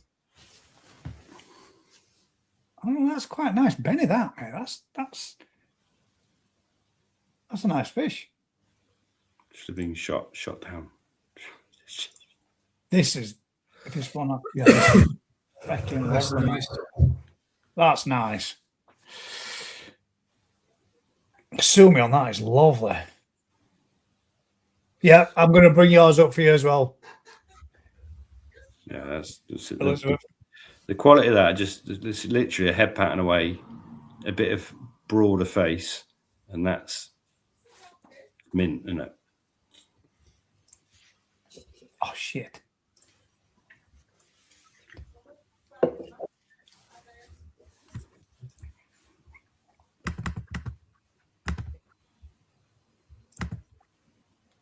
It's only a week to the national, boys.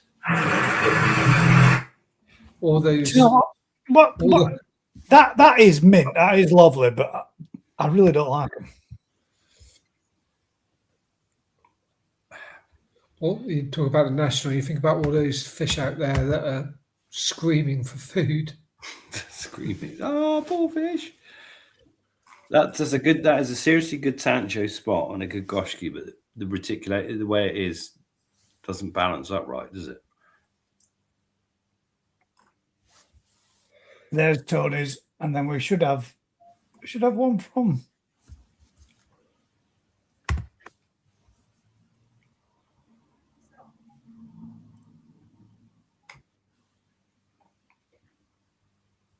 Ooh, a few flowers. Like that. This is Tony Farmer McCoy's Pond and Garden. How does he ever get such a nice garden when he's never there? Oh, his wife does it all. She does some good cakes as well. He is talking us through all this as well, guys, but you'll not hear half of it. So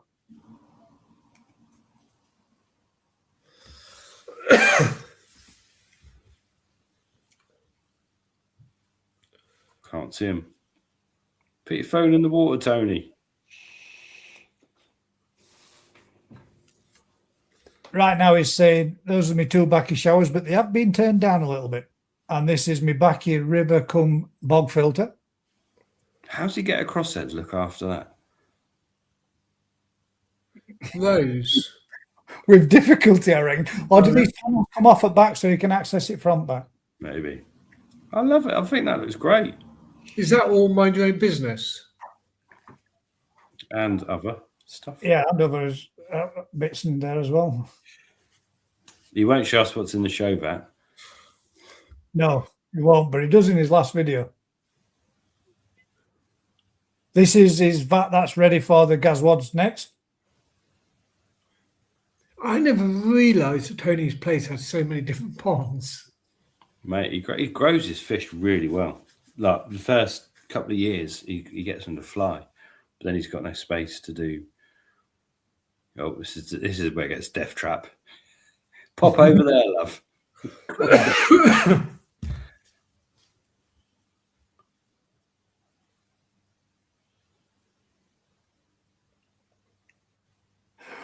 And the bean filter. Filter. Dun, dun, dun. I think he changed it for K1, didn't he? Yeah. Looking at the big blue, did you not resolve it, but did you sort that? Me? Big Yeah. blue? Big blue. I ain't got a big blue. I know. I ain't even got a little blue. The I ain't got email. a blue. The email. I'll talk to you afterwards. Don't worry about it. You lost me there. I like that. Me and Tony are going to have a chat because at the back of the pond, my shed's actually 2 foot back. So all the back of the pond, as you look through, is all basically going to be Now I need plants. to find. Grow some chilies, mate. Yeah, but then I've got to get in there to harvest them. And I ain't doing that. Once a year, you'll be all right.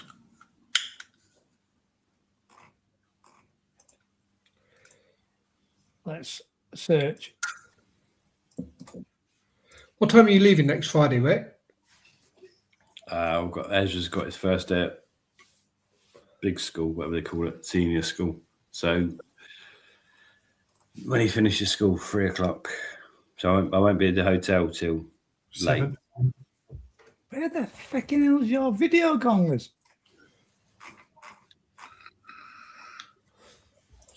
Yeah. So by the time people have benched and got over, it's about the same time anyway. It's going to be a long old day. I got to be at Sean's at 6:30 in the morning. You're just packing everyone's fish, mate. I know. Liz, where's your video gone? I've seen it. I've even commented on it myself today.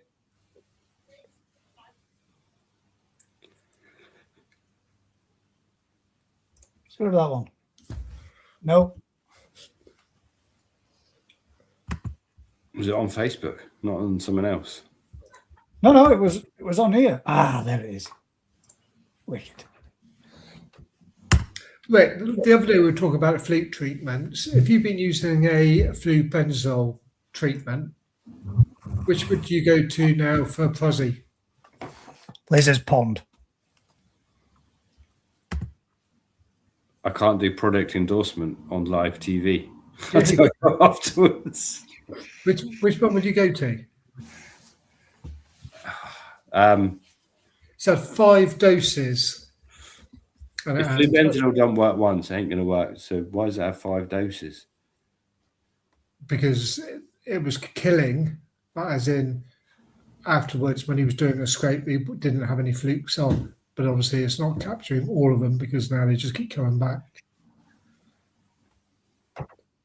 So you're eradicating some of them, but not the hard ones.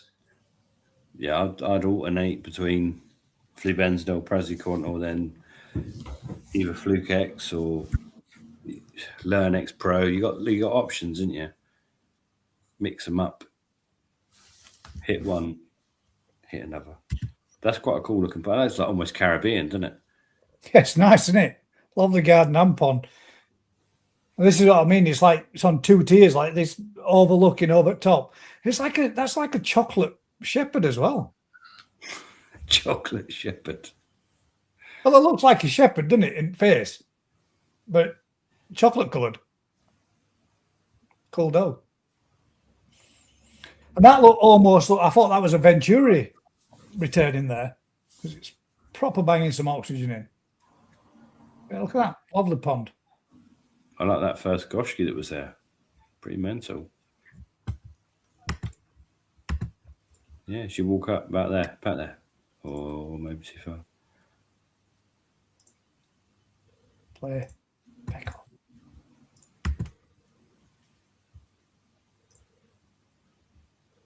Oh, there's there. Yeah, you keep watching it. As you pan around, it comes back to you.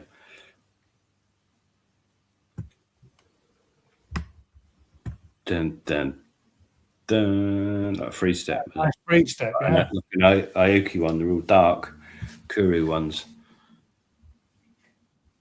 Very nice. I like the dog too. Yeah, I like that. That dog's lovely. Savage, it'll kill you. Go near the pond, it'll have you. It won't. The GSD, yes. GSDS. Liver and tan. Well, I said the other one that you can just see at the very beginning of the video, just here, look, that almost looks like it's like a silvery colour too. We're looking through dogs through bushes. It's like, Yeah, just there, look, you can see it's like that's nice as well. Lovely garden, Liz. Elizabeth. it's a beauty. That's proper well looked after, isn't it? Yeah. Very nice. And that, ladies and gents, is that blue. It's a blue shepherd then.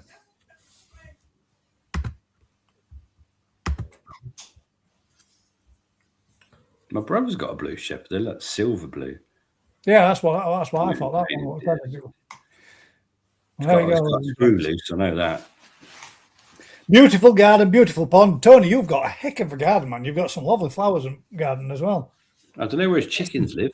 No room for them. When you've got, I mean, my garden's quite basic to be completely fair, but it still takes some keeping up to when you're doing, and you've got all those gardens, plants, and everything else to do, as well as your fish to take care of. It's a big task, isn't it? Are we doing this next week before the national? Are we like having a break before the national? It's entirely up to you, mate. If you want to have a break, we can have a break. When do you go down? You're going down on Friday. Shows it. I'm not going down to that national till Friday night. Oh, we You can have to do race in and get drunk really quick. Because I'm going to be there late.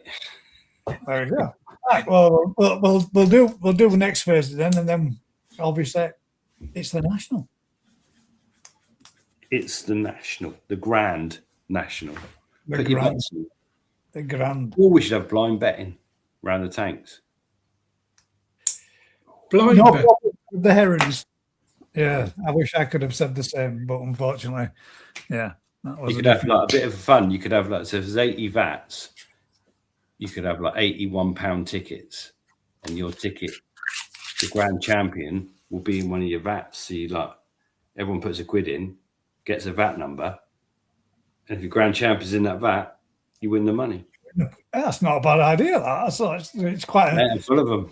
That'd be a good idea. I'm not sure how to bet on the national. Oh shit! Now we're going to create a whole shit storm.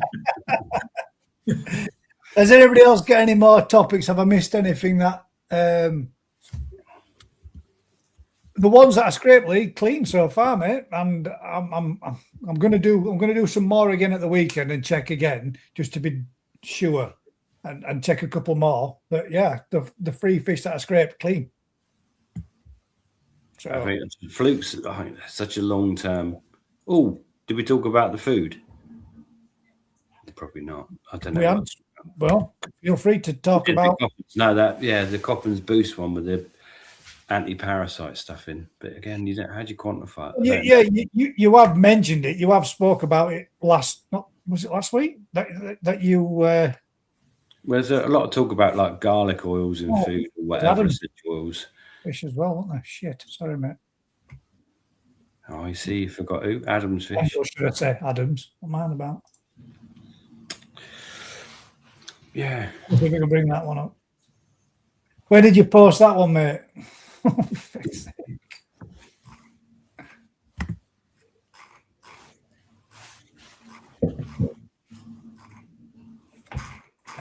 Refresh. Not come up there at all.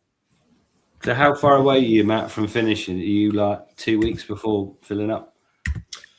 So plan is tomorrow to go and finish this customer's pond, come back. Hopefully the liner will be here. Sean's over Saturday to get the roof on one of them. Realistically, 2 months away. 2 months. Fucking hell, look at that. Dainichi, Dragon Monkey. Dragon monkey.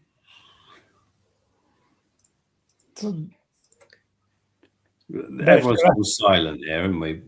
That is a beast, but the body's too big. It's like it looks wrong, doesn't it? I think in real life it probably looks absolutely amazing, but it's just that is how big is it? I don't know. That's a big ass fish. 12 centimeters. You'd be like, fuck it. Dainichi's latest creation, apparently, that. It's about another 4.2 million pound fish. Yeah, but you could go to any fishing lake in the country and catch them. Yeah. I think Japan. I think this in this kind of weird scenario, Japan are fucking light years behind England. Not in terms of koi, in terms of big fat mirror carp in lakes with little heads and big bodies. Yeah, I'm going to say I don't really like that, to be fair. That's not my cup of tea. You can keep that monkey, that is for sure. Yeah, it's just... Be nice to see a video of that. Yeah, be nice to see it moving. No, that is it moving. Right, koi appreciation for next week then. Yes, come on, Matt. What are we having? Single colour video. And when I say single colour video, single colour video, it's got to be a video, not a picture. You want video, single colour video. And when I say single, let's keep it to single. Wow, you got one yours. He's got one already. He's got one teed up, hasn't he? No crash koi allowed. Hang about. Right, we've got another one here from Rob. He's just asked us quickly. And he's put on, what's the variety? Ooh, we love it. We love a challenge. Dun, dun, dun. Who's going first?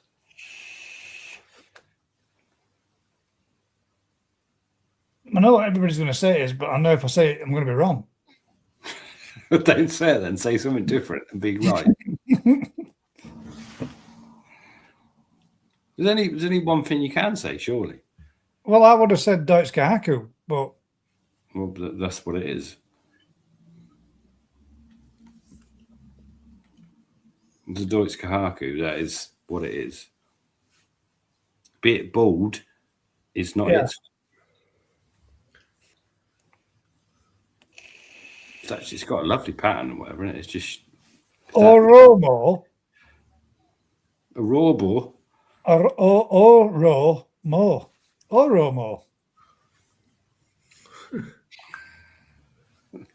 We're just making them up now. That's an Oromo. If someone can explain how that's not a Deutschgehake, I'm up for it. I mean, that's crossed with a Chiba and a what? Rob says it's crossed with an Achieva and a Katishia. Katishi.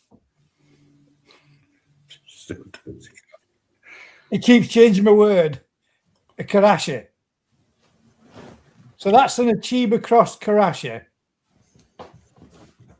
It's still a Deutschgehake. It's still a white base fish with a red pattern. Yeah, so it's still a still a doesn't matter where it's come from, does it? I can produce a Deutschgehake. Oh, Robert, you trying to? Is that a red Achieva? He's trying.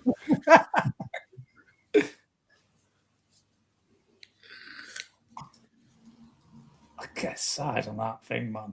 That's wrong. Yeah, that head's just not big enough. It's too pointy a nose for that shoulder. It just don't look right. I bet that looks different in a video, though. I bet it doesn't. It's nice. Same but different. Fucking hell. I reckon if you throw a dartboard, it'd stick in. How many would have had one of them? If you forget about the price and it didn't matter how much it was and you could just buy one. How many would you have one? How many of you would have that or buy one like that? I reckon a lot of people would have bought one as a Tosai when he was small because you wouldn't have known. Yeah, but you can't. That takes so much effort to grow it like that. You can't do that. No one in this country, bar the few with the resources, could grow a fish that big in the body that quickly. Do you think that's what the bottom? No, I won't either, Anthony. I want that one. Do you think that's why it looks so narrow in the head because it's been grown that quick? Yes, like the skull's not caught up with it. It's like honestly, some of the carp in the lakes where they're growing 20 pounds in a year. They're just physically these great big bodies, so the flesh can grow faster than the bone. So you've got this massive carp with this little head. But then a few years later, the growth sort of equalizes, the head catches up, and they all look all right again. And they're great big fish. Then that will probably do a similar thing. Yeah, head will bulk up a bit more. You can't grow the bone in the head quick enough to the speed that body's got. I don't know where they're going with that. For me, that's... If that was a little fish, you'd cull it. You'd go, fuck me, that's got dropsy. Sorry, just a second. And then we got somebody's. I've tagged you one, guys.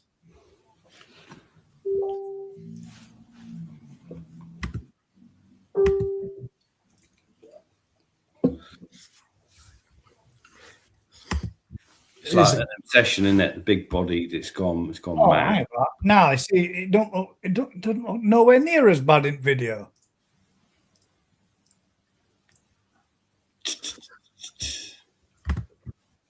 Oh, it's like a different fish, isn't it? Oh, sorry. Was that? What did I say about it's exactly the same. It's exactly the same. How can you not say that?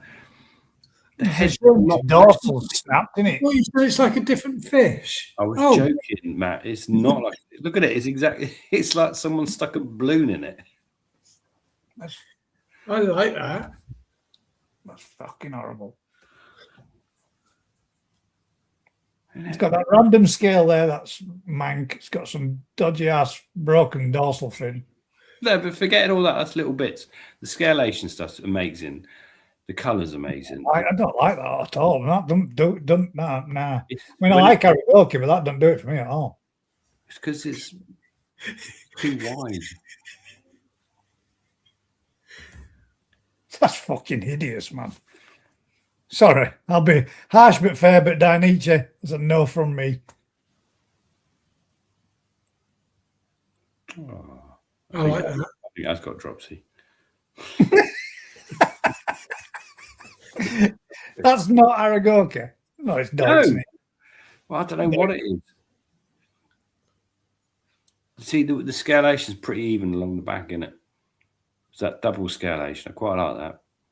No, I don't like that. Shrink the body by a bit, grow the head by a bit. You're right, yeah. Yeah, get rid of one of those double rows off a zip and make it into a single. I mean, if I make it into a totally different looking fish, it'd be mint. Turn it wagoy, slim it down. Make it into a yellow monkey. Perfect. I don't like that. It's not for me. The thing is, they've got to push the extremes, haven't they? But that's...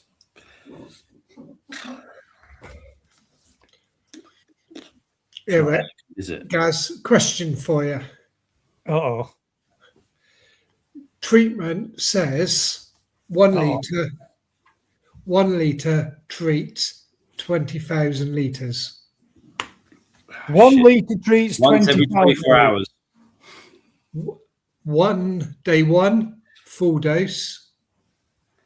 Day 3, half dose. All right, I know it is. Day 5, full dose. What So is that 1 litre treating 20,000 litres day one only? Or is it saying treats 20,000 litres following? Hang on. Is anybody else following this? That again, right? 1 litre. Let me read it to you. Go on. Can we see the packaging? Yeah. I think you're talking about what I think the treatment straight away that you're talking about. Just It's say not- it. Beat around. I'll read it as it says it. So 1 litre treats 25,000 litres. 1 For litre, 25,000 litres. a 4-day regime. Day one, before using it. Don't worry about that bit. Add 10 mil per 100 litres. 16. Yes, Paul. It's 16. Day 2, full dose. Day 4, half dose. Day 7, full dose. When it says 1 litre treats 25,000 litres, is that for the 3 individual days of treatment or 1 day full dose? You must say on there how much to add per litre, because everyone's pond's not 25,000 litres. No, I know. It does say how much. 20,000 litres. 25,000 litres. Yeah, it does say on there how much to add for the literage.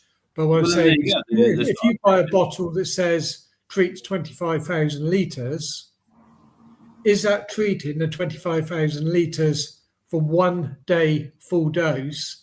Probably. Probably.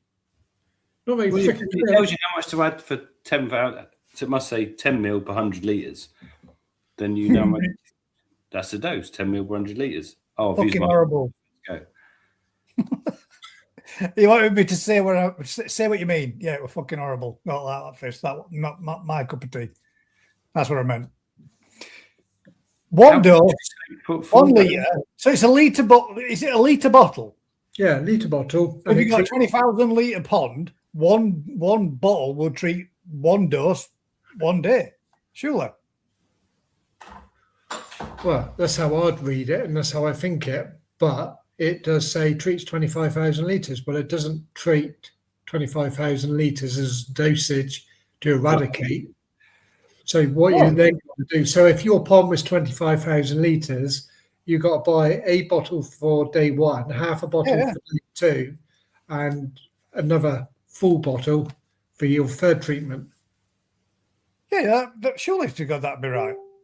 Well, you think so. I need to do that formula and work it out. Go on, Rick, 16 or 18? Do you know the answer? Paul Wimwell sent me the equation, and it was wrong. 16.999 if you're going to be really pedantic about it.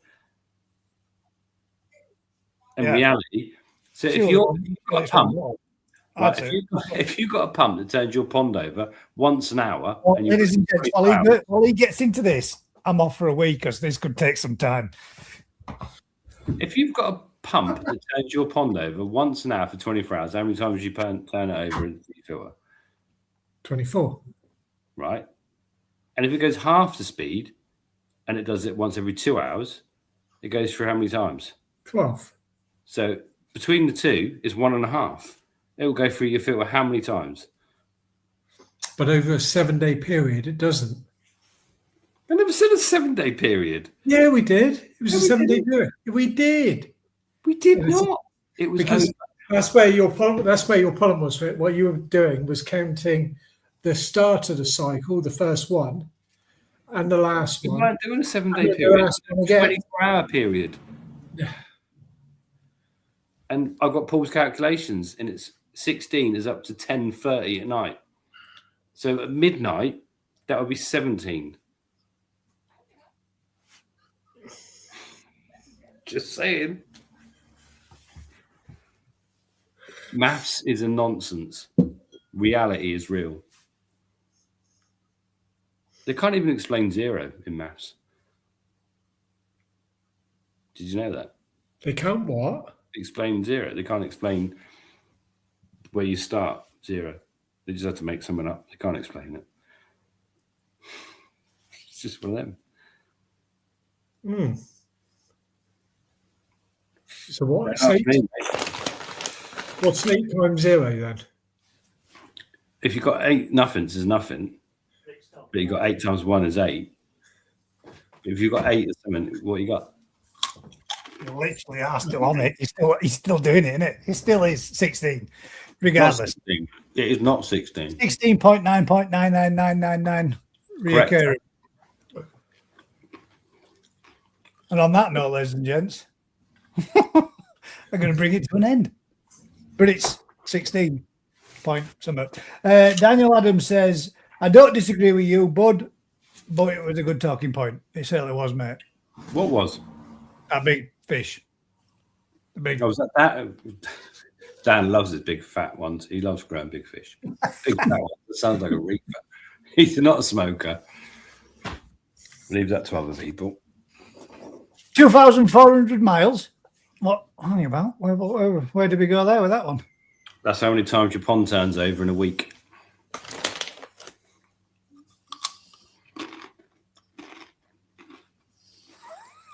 God. Right. Matt, thank you very much for joining us this week. Rick, thank you very much as usual for joining us this week and for actually giving us a little bit of the old fish appreciation and participation.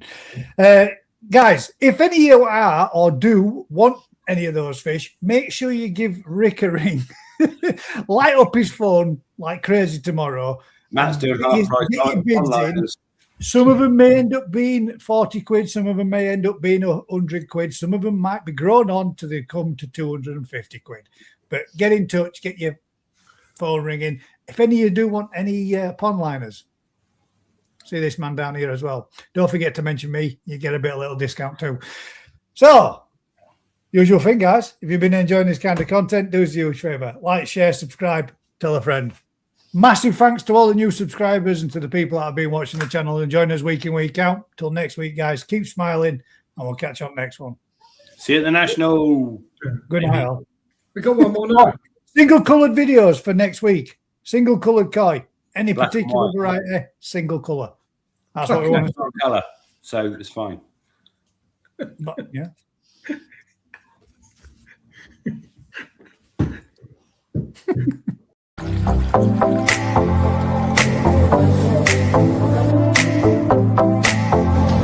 This has been one hell of an experience. Very nice. Have a look at that.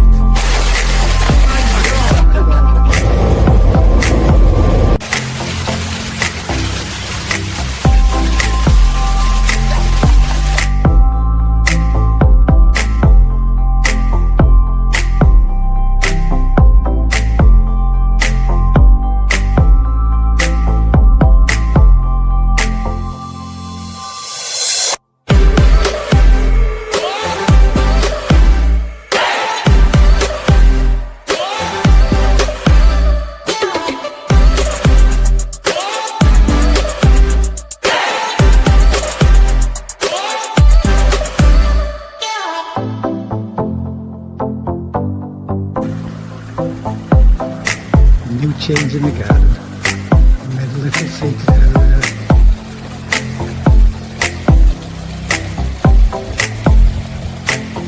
Into the little bush so you can sit inside and view the pond.